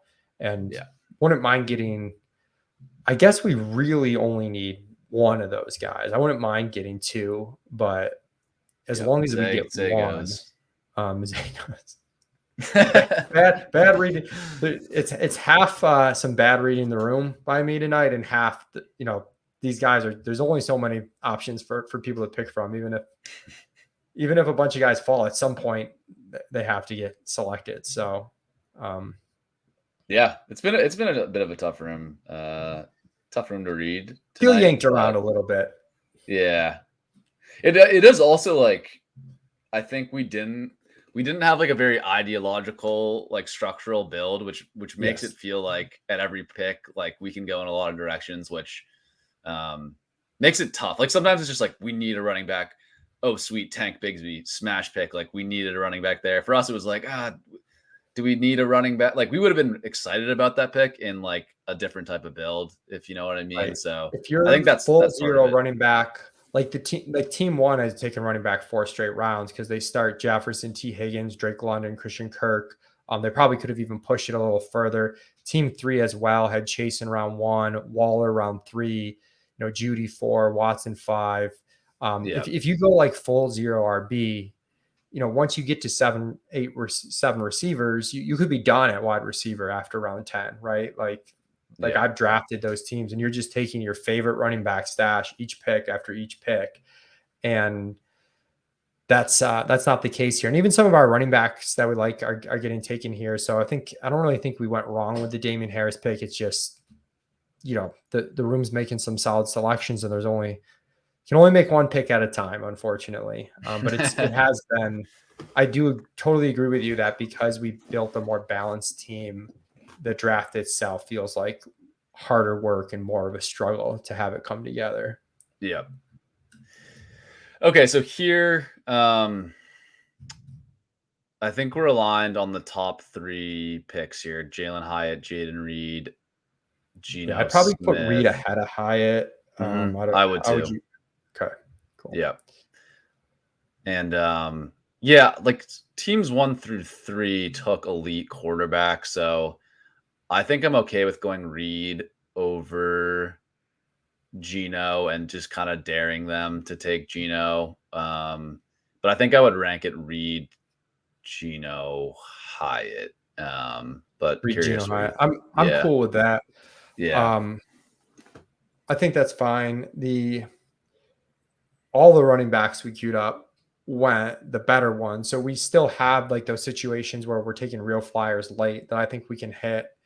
But just so the people listening know, the running backs that went since we took Harris was Chuba Hubbard, Deonta Foreman, Ty Chandler, Jerome Ford. We didn't really have Foreman as a target, but the other 3 were definitely on our list. So I do feel a little bit better about making sure we got that running back, even though we didn't feel great about Harris there.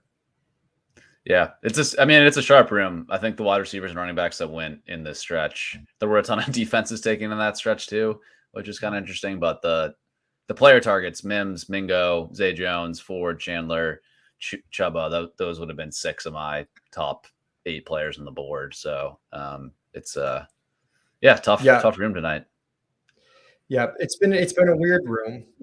One team takes two defenses, but as you said, a lot of the other picks are pretty good. So Jaden Reed is where we're going here. Yeah. Yep. I know it's a reach over Gino, but I think it's the play. I mean, I don't get the difference in price between, I guess here it wasn't a huge difference with Mims, Mingo, and Reed, but all offseason there's been a huge gap between Marvin Mims and Jaden Reed. And I don't really get it. Like, is Denver that much better of a situation than Green Bay with what we saw with Russ last year? Like, I think the wide receiver competition ahead of both those players is pretty similar, maybe a little bit weaker in Green Bay, even. But yeah, I haven't understood that gap. I've been hammering Reed. He seems like a pretty exciting, round two rookie, and kind of an uncertain wide receiver depth chart in Green Bay. I'm pretty in on Reed this year.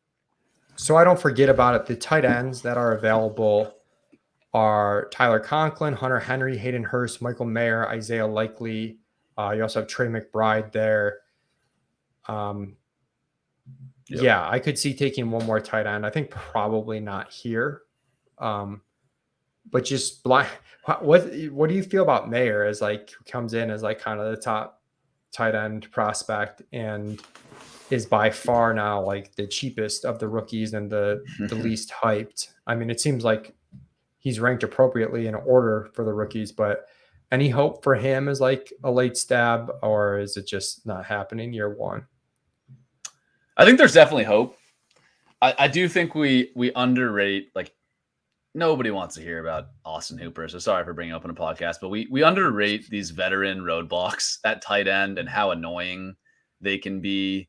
And Laporta, Musgrave, just hit the nuts in their landing spots. Like, the tight end depth charts in Green Bay and Detroit are the worst in the league before they added those rookies. So those guys hit the nuts. Mayer's just in a slightly trickier spot where there is a competent tight end who can go out there and block. And I think Hooper will make his life difficult. But I think the thesis of like Mayer coming on strong then the season is like fully in play. I don't expect Hooper to block him. If he's good, I don't expect Hooper to block him from coming on down the stretch. I just think like early in the season, you're going to be frustrated with Mayer running 40% routes while Hooper runs 55%, and it's just going to be annoying. Yeah. One guy I don't mind stashing too, wouldn't be now, but the Isaiah Likely bet. We have Andrews, so I'm probably just betting on Andrews and maybe not making that bet, but on non-Andrews teams, I think he's one of the few tight ends that has this weird, like, actual contingent value upside where he could hit in a pretty big way. Yeah. Knox is somewhat interesting, but I think I would like the Mayer and Likely bets over Knox, just because I think Knox is like the better best ball pick than those guys, but it's harder to imagine locking him into your starting lineup. Oh man, Gino goes. Gino goes. I totally agree on Knox. Like, love it in best ball where this dude's going to be out there more than people think. He's going to run into some touchdowns, but I don't know if he has that ceiling where you're like, yeah, we're starting him, in managed this week. I think McBride's like a decent bet too, where it's like, disappointing rookie year, but was the top tight end prospect last year. And, it's just competing with an old Ertz coming off an injury. I think we go Hyatt here, and that would be our final wide receiver, and we'd kind of be done there. Is that good with you, Sam? Yep. I'm good with Hyatt here. Yeah, I mean, Gino would have been fun. I've already made my Gino case, but Hyatt, I think Hyatt's a really exciting bet here. I think he's a guy. He's been a weird guy this offseason because he started off so high. There was hype he might be a first round pick. Then he gets drafted in the third round. There's reports he's like playing with the third team Giants. ADP completely buries him. He goes to like undraftable and underdog. And then we see in the preseason he mixes in with the starters, and like how he was used at Tennessee kind of translates to the NFL, at least on one play. Like, he completely dusts a safety, gets open for a deep touchdown. I'm just a buyer that Daboll is a smart coach, and the wide receivers ahead of Hyatt. I mean, we're talking about Isaiah Hodgins, Darius Slayton, and Paris Campbell. Again, like those guys fine in best ball, but that's not really significant competition for Hyatt in my point of view. So he just adds a completely different element to the offense. I think, Dayball has a chance of figuring out how to turn him into a star. I think that is in play. Maybe not high odds, but I like that pick a lot where we got him. Yeah, and with us feeling like not as great about our wide receivers, we might have gone, a lot of other drafts. I'm taking more running backs and maybe less wide receivers than we did, but I'm also maybe not taking 2 running backs in the first 4 rounds like we did. We end up with Ridley, Mike Williams, Addison, Burks, Nico, Rice, Reed, and Hyatt to give us 8 wide receivers on this team. I think we're probably done now. Yeah. Hitting running back bets, maybe Howell, if he lasts as, or did he go? Oh no, he's still there. If he lasts as like a QB2 upside bet. We're starting to talk through these late round running backs. Sam, I know you are like really glued in on like the beat writers and sort of like what these depth charts really are. Kind of alluded to it earlier, and we feel like we can beat people in this range. I've thrown in Chris Evans into the queue. That's one where the ADP is opposite, has Chase Brown ahead. Deuce Vaughn has already been drafted, and we kind of think like it's more likely Rico Dowdle there. Got him in the queue. Also got Keontae Ingram, Kyron Williams, Sean Tucker's gotten some hype. So any preferences there? Also, is like CH totally dead? Is he just toast, or what do you think about him? I don't think he's totally dead. Yeah, I think maybe we can table CH feels like a different type of bets. Different keys, a different conversation. Yeah. It's that one's. Anyways, I think so. For me, the guys I'm most excited about, again, we can cut these guys if it fails. I really like Chris Evans and Rico Dowdle. They're attached to 2 offenses that would project for, really high fantasy points to the running back position. They're both offenses that project to pass a good bit. We feel good about their quarterbacks. We feel good about their pass catchers, but the quarterbacks don't steal rushing work at the goal line. Like we see that dynamic, obviously, with Josh Allen, Jalen Hurts. Those guys eat away from the running backs by rushing at the goal line. Burrow and Dak don't really do that. So that whole pie of running back points in Cincinnati and Dallas is just huge. We saw that with Joe Mixon and P. Ryan last year. Like you put their points together, and that's a massive season at running back. So Chris Evans is the favorite right now to win the pass catching role. That's what the beat is saying. That's what the preseason usage showed. Travion Williams has been injured. He was getting hype earlier in the offseason, but man, I think Chris Evans is the most likely one at this point, and I just really like the offense. And Dowdle's a bit of a different bet. With Chris Evans, you're kind of chasing the pass catching P. Ryan role. With Dowdle, you're probably chasing like the 2-down grinder, like the sort of Zeke role in the Dallas backfield. I think that can still be valuable, and he looks like the favorite to win that. I like Chris Evans better just because Pollard is way better than Joe Mixon. So I think if Evans is good, and again, that's a massive if. Like this is a guy who hasn't carved out a huge role in year 3 in his NFL career, but if he's good, I think he can carve out a role here. I don't know how big a definitely worth noting that Mixon, essentially was benched for P. Ryan down the stretch, at certain points in the playoff game. So I like the Evans bet. You mentioned these guys, though, they're in these offenses that are really good to support them. What's been the latest on the Chargers RB2 situation between Kelly and, post-hype sleeper Isaiah Spiller? Yeah, the latest there is unfortunately the boring news. As far as I know, Josh Kelly has been playing ahead of Isaiah Spiller in the preseason games. That's what we saw last year. So, that one's just hard for me to get excited about because we've kind of seen who Kelly is as a player. I get that role has theoretical. It's a good role, man. Yeah, theoretical upside, but Chris Evans is just like I can squint and see a talented player. Look at that athletic profile. Look at his rookie year. Chris Evans goes. Motherfucker. Room's on to you. Damn it. So the guy who takes 2 defenses in 13-14 is on the Chris Evans over Jake. That's like the microcosm of this room tonight. Like, we can't tell what direction it's going. sharp, not sharp, RB heavy, not RB heavy. It's been Yeah, that's tough. So okay. we lose the Chris Evans pick, which I was all ready to make. Yeah, it's all right. Chris Evans sucks. That was just a bit, anyways. I'm not excited about him at all. So, Where are you on the free agent running backs? Are you taking Lenny at all? I haven't been. I was taking him a lot early in the offseason.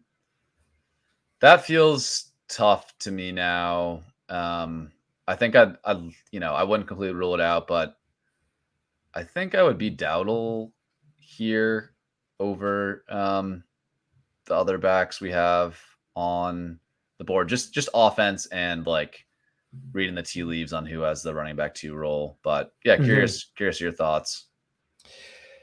No, I mean that's probably leaking my game right now. Is like I don't have much conviction on these really late round running back picks. Usually, I have a bit more, guys that I really am consistently getting. So I'm fine with Dottle. I know Sean Tucker was a prospect that a lot of people liked, and then had like the heart condition thing. I wasn't sure what was going to happen, and Rashad White might just be bad. Yeah. But the offense itself is just probably going to be really bad. So, similar with Keontae Ingram, it's like hard to, you could win on volume, but you're probably not going to win on efficiency or like a really good offense supporting them. There's also Howell versus Kyler still here at quarterback. I think I might take Dowdle here and just lock in what seems to be your favorite of the running backs and sort of decide on whether we go quarterback or running back on the way back. Does that sound good? Yeah, I like doing Dowdle here. Also an interesting one just based on what we've done so far, and like maybe it's playing it too safe, but taking Latavius, given the price we got Damian at, like I think is pretty interesting because like I don't know, maybe it's like messier than I'm imagining, but I kind of feel like one of them is like clearly gonna have the role to start the year. And we could just cut the other one, but I'm with you. I was thinking that too. A lot of like the anti-handcuff stuff is like if I'm taking, I'm trying to even think of a good example now, but if I'm taking Pollard, I'm not taking Dowdle like yeah. early to ensure that I'm safe, right? Like, but if I'm taking 2 cheap bets to ensure one spot and then I can just drop the other and rotate in another lottery ticket, that seems okay to me. Kieran Williams goes. He was someone else that I liked. I do think Latavius you can wait on. I could be wrong on that, but we are down to our last 2 picks. Keontae Ingram goes, so room is definitely sniping up probably This the is correct okay. running back. This is maybe a little out of left field, but Chiefs defense is somewhat interesting to me here just because they play Detroit in that week 1. And if they put up a good score, we can keep them in our lineup. And if they suck, we can cut them. And also in this format, you just want defenses that are going to make the other team throw the ball a lot because it just rewards like turnovers, sacks. So getting a defense on like the best offense in the NFL, I think is interesting. And yeah, I think these running backs, like the tier's so flat here that I would almost like maybe consider that. The other defense, I know Kelly goes to.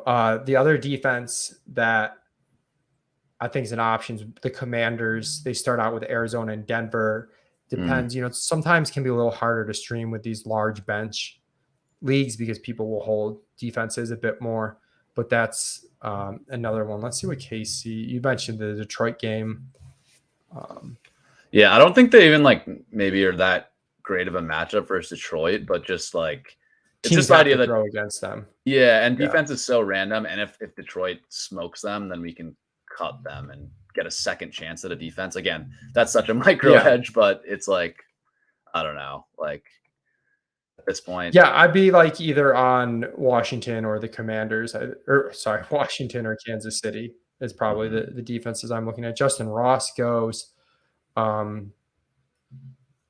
Yeah, so for me, I think I would be Latavius or Chiefs. Yeah, I kind of like just whatever. If it helps us win in week 1, that's a pretty good pick in the 17th round. And yeah, I do think again, yeah. One wrinkle we didn't talk about though, but it's the regular season's week 1 to 12. If you top 4 teams make the league playoffs. So it is a little bit shorter time frame for your team to materialize than some other leagues. To make the big playoff, and then your league playoffs are weeks 13 and 14. Then to make the big overall playoffs, you either need to have won that league playoffs or finished first in points or first in record in the weeks 1 through 12, the regular season. So getting off to a strong start is, more important in this league than some leagues where, let's say, like 6 out of 12 teams make the playoffs and it's a 14-week regular season. It's a little bit of a different dynamic. We didn't talk too much about bye weeks in the playoff rounds. We do have Andrews and Addison in the playoff rounds, but to me, I kind of like it's a real secondary concern. So yeah, getting KC defense to start. I do think too, at a certain point, it's like we got one running back pick left. Let's just get a better defense in play. I could even see doing that at kicker to get a slightly better kicker, but I would grab Howell or Kyler, I think, on this team. Okay. Maybe that's not showing enough faith in Watson. But I do think, like, we didn't take that early of a pick on Watson. It was round 9. It wasn't like we made a round 6 pick, bet on him. That I'd take one of these quarterbacks just to see how it plays out. Maybe that's fishy, but no, I don't think that's bad. I mean, again, like all these picks we're throwing, back to the waiver wire in all likelihood. So I would probably be on Howell. I think for me, honestly, I'm good with taking Howell. Kyler, to me, it's just like, are we going to hold him on our roster if the injury? Yeah, I think the bet on Kyler would be, do we take him and see if the timeline, gets increased? If we get better news on that. We don't get better news. We literally drafted him as our last non-kicker pick, and we let him loose. I think I'm fine taking Howell over Kyler, though, and saying we're going to get the look at Howell, see how things go. Let's take Howell first. But if Howell went, I think I'd still be okay using a spot on Kyler and just being quick if the injury news doesn't sound good. Yep. Yeah, I like that. And then, the rest of these quarterbacks is just like, what's the point of drafting them, really? I think maybe you can maybe sell me on Jordan Love and Kenny Pick. Like I see how they could get to like quarterback 12 or something, but I don't. Yeah, you're not worried about filling in for a bye week or anything like that if you're taking a second quarterback. Like there are like Purdy's there, Love, Pickett, Stafford, Howell, Bryce Young, Jimmy G, Tanner. Like there's going to be guys on waivers that we can throw in to start, right? Like if we need to. The reason you take a QB2 is just a second bet, just to see if you can hit the upside, which is why Howell and Kyler are really the only two we're interested at this point. I mean, I could see some case for Stafford too, especially if we had a Rams pass catcher, but not having that Rams pass catcher, I'm a little bit less interested. Yeah. It's for running backs. Is Kyron still available, or did someone grab him? No, Kyron went. Okay. He went after we took Dowdle. Actually, between us taking Dowdle and our next pick, Kieran, Keontae Ingram, and Kelly went, who were all kind of like the last of our main guys there. Yeah. I've got Latavius, Sean Tucker, CH, Dwayne McBride, Fournette in the queue as guys that I think are at least reasonable. No one has taken Chase Brown, so the room maybe the market's finally catching up onto the Cincinnati backup situation. Yeah, here. They aren't in best ball, but at least by the ADP. But that's probably going to change quickly. So just throwing something out there. Is there anything with the Colts running backs in case JT gets traded? Oof, that one. I believe it's been Deion Jackson. Because Moss got hurt, right? Again? Yeah, Moss broke his wrist or arm. And then out 4 to 6 weeks. That was 3 weeks ago. I think it'd be Evan Hull or Deion Jackson would be the Moss just got picked here. Like that's the thing. It's been a tough situation because Moss could be back and have that job.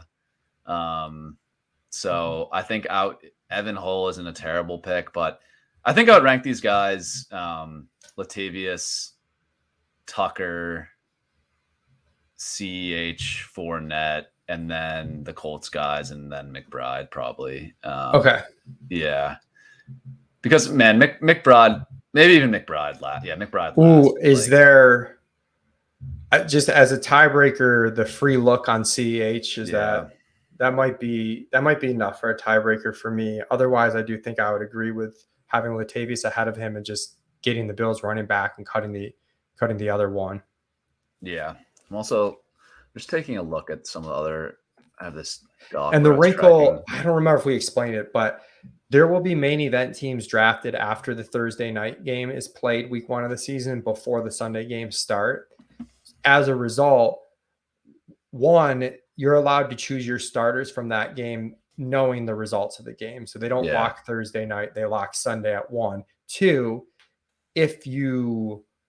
I believe you can drop in that first waiver wire run a player that's on the bench. I know like on Thursday night games, that's a popular thing where like if you stash a guy that plays in a Thursday night game in the regular season and you have him on your bench and on your starting lineup, you're allowed to drop that player even though his game's been played.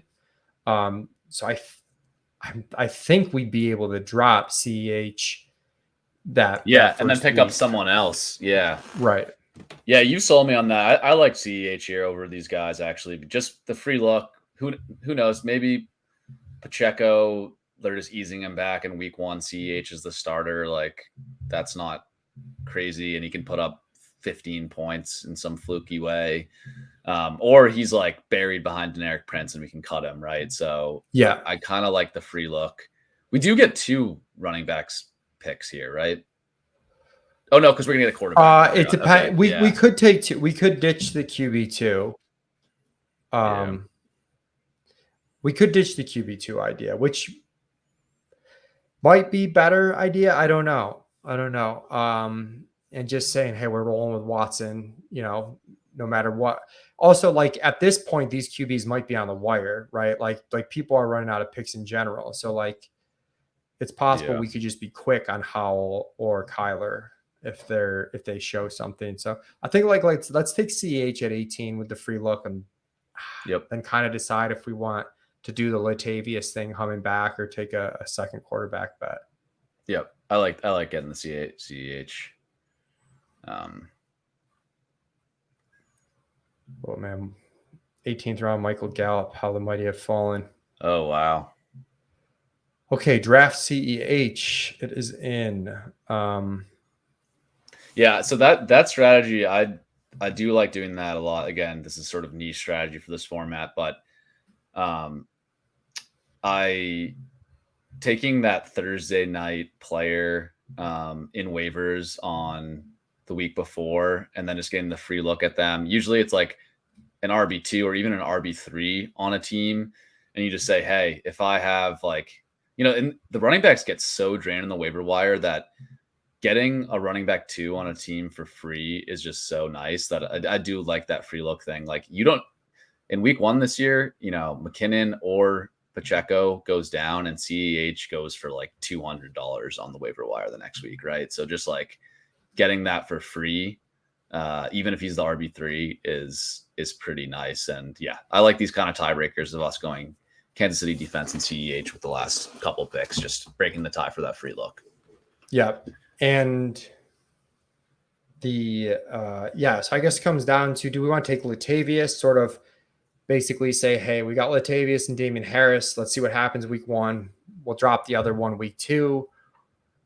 Or do we make the quarterback bet and say, like, let's pick up Howell now. If he goes off week 1, then, he's going to cost a lot. Not that we need it, but we don't need it. It's just, I do like to just kind of stockpile talent. I feel like a leak in my game in previous seasons has been like ignoring any other QB since I already drafted one. And I'm just making that bet. He does get Arizona, which is a decent, first. I think I'm with you on the Denver Howell versus Buffalo. Yeah, I think I'm with you on the Howell bet. I mean, I think going Latavius here is justifiable, but I could go either way. Like now that we took CH, like I kind of get like just like, hey, we get the Bills RB2. this guy's going Yeah. to go for money on weight. I almost talked myself more into Latavius as I was talking into That's Howell. funny. So. You talked me into Howell, and you talked yourself into Latavius. But no, so that's the thing. Let's think through it. So CEH, he's either going to be a guy we keep on our roster, or it's clear that he's Kansas City's RB3 in week 1, and we can cut him and presumably probably get Howell or Kyler, right? Yeah, or Jordan Love, or like a lot of these guys. There's more quarterbacks going undrafted than I think I initially expected. Yeah, which is part of it. Like we've got more than 10 starting quarterbacks undrafted. Because like with Jaden Reed on our team, like cutting, say even Howell and Kyler both get drafted, cutting CEH for Jordan Love in week 1, that's actually kind of interesting. Yeah. So okay, let's do it. Let's go Latavius if he's available, and then if not, we go Howell, I think. Cool. Yeah, that sounds good. And there's just more that can happen between now and the season that'll be favorable for the running back too. Yeah. Like something could happen. Even if Howell went and we took Tucker, or, something. I'm almost talking myself into the running back with just how many quarterbacks are available still. Yeah. Like you mentioned with Kyler, like I do see an avenue for Kyler's ADP to increase, but like really, at running back, James, something happens to James Cook in the preseason next week, and both Damien Harris and Latavius Murray are going in the first 10 rounds, maybe even earlier than that, right? So, it seems like a higher upside play. This guy will probably snipe Latavius since we've agreed on it. That's the way it's been going tonight, for sure. Come on, AZTX2, give us this one.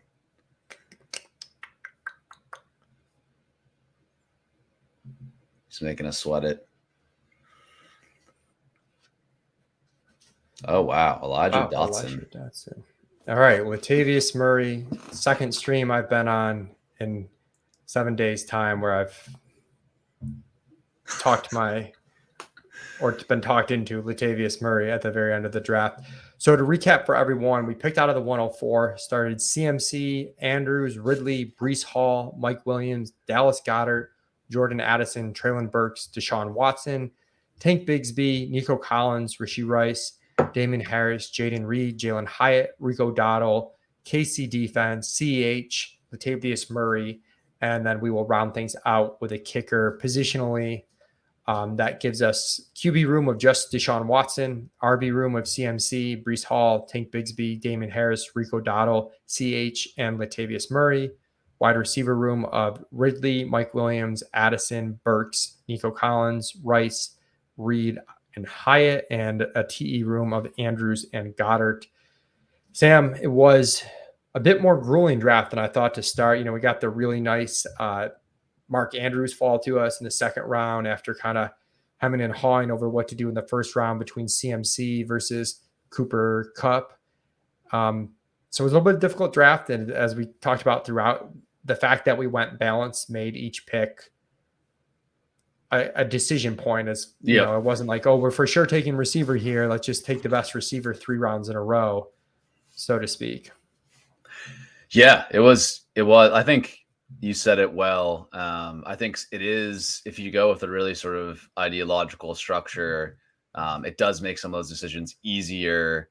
Whereas, in that Tank Bigsby, Nico Collins, Rashee Rice range, you could have made arguments for any number of positional picks there. Even, waiting on quarterback, we could have even made the case for a second quarterback with some of those picks there. So it made it challenging, but that, I think, like, the fact that we were challenging, we were being challenged on the picks doesn't mean it was a bad strategy. I think we took really awesome upside bets at running back. Obviously with McCaffrey, don't need to sell you on that. With Breece, one of the best rookie running back flashes we've seen last year, even though his season was cut short, really flashed sort of legendary upside there. And then we just took players on good offenses. Mark Andrews on the Ravens, Calvin Ridley on the Jags, Mike Williams on the Chargers, Dallas Goedert on the Eagles. Those could be four of the best offenses in the NFL there. We could have, really nailed some awesome value with those players. So I really like that start. And then we had a ton of, I think, good upside bets from year one or year 2 or 3 wide receivers late with the likes of Addison, Rashee Rice, Jaden Reed, Jalen Hyatt, then year 2 bet and Burks, year 3 bet and Nico Collins. Like, I think those are the type of breakout bets you want to make a wide receiver. Some of them will certainly fail, but if we can nail those, a couple of those, then I think this roster has a ton of upside. Yeah, I think one of the biggest decision points for us was at the 6-7 turn. Do we take Trevor Lawrence on the stack with Calvin Ridley, or do we wait? And we get the Goddard value. We take Addison with Lawrence not coming back.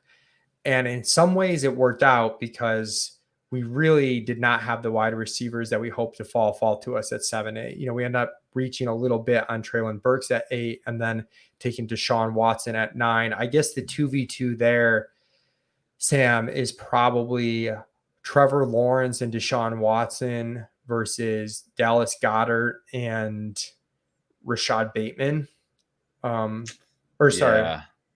Sorry. Lawrence and Bateman versus Goddard and Watson is probably the 2v2.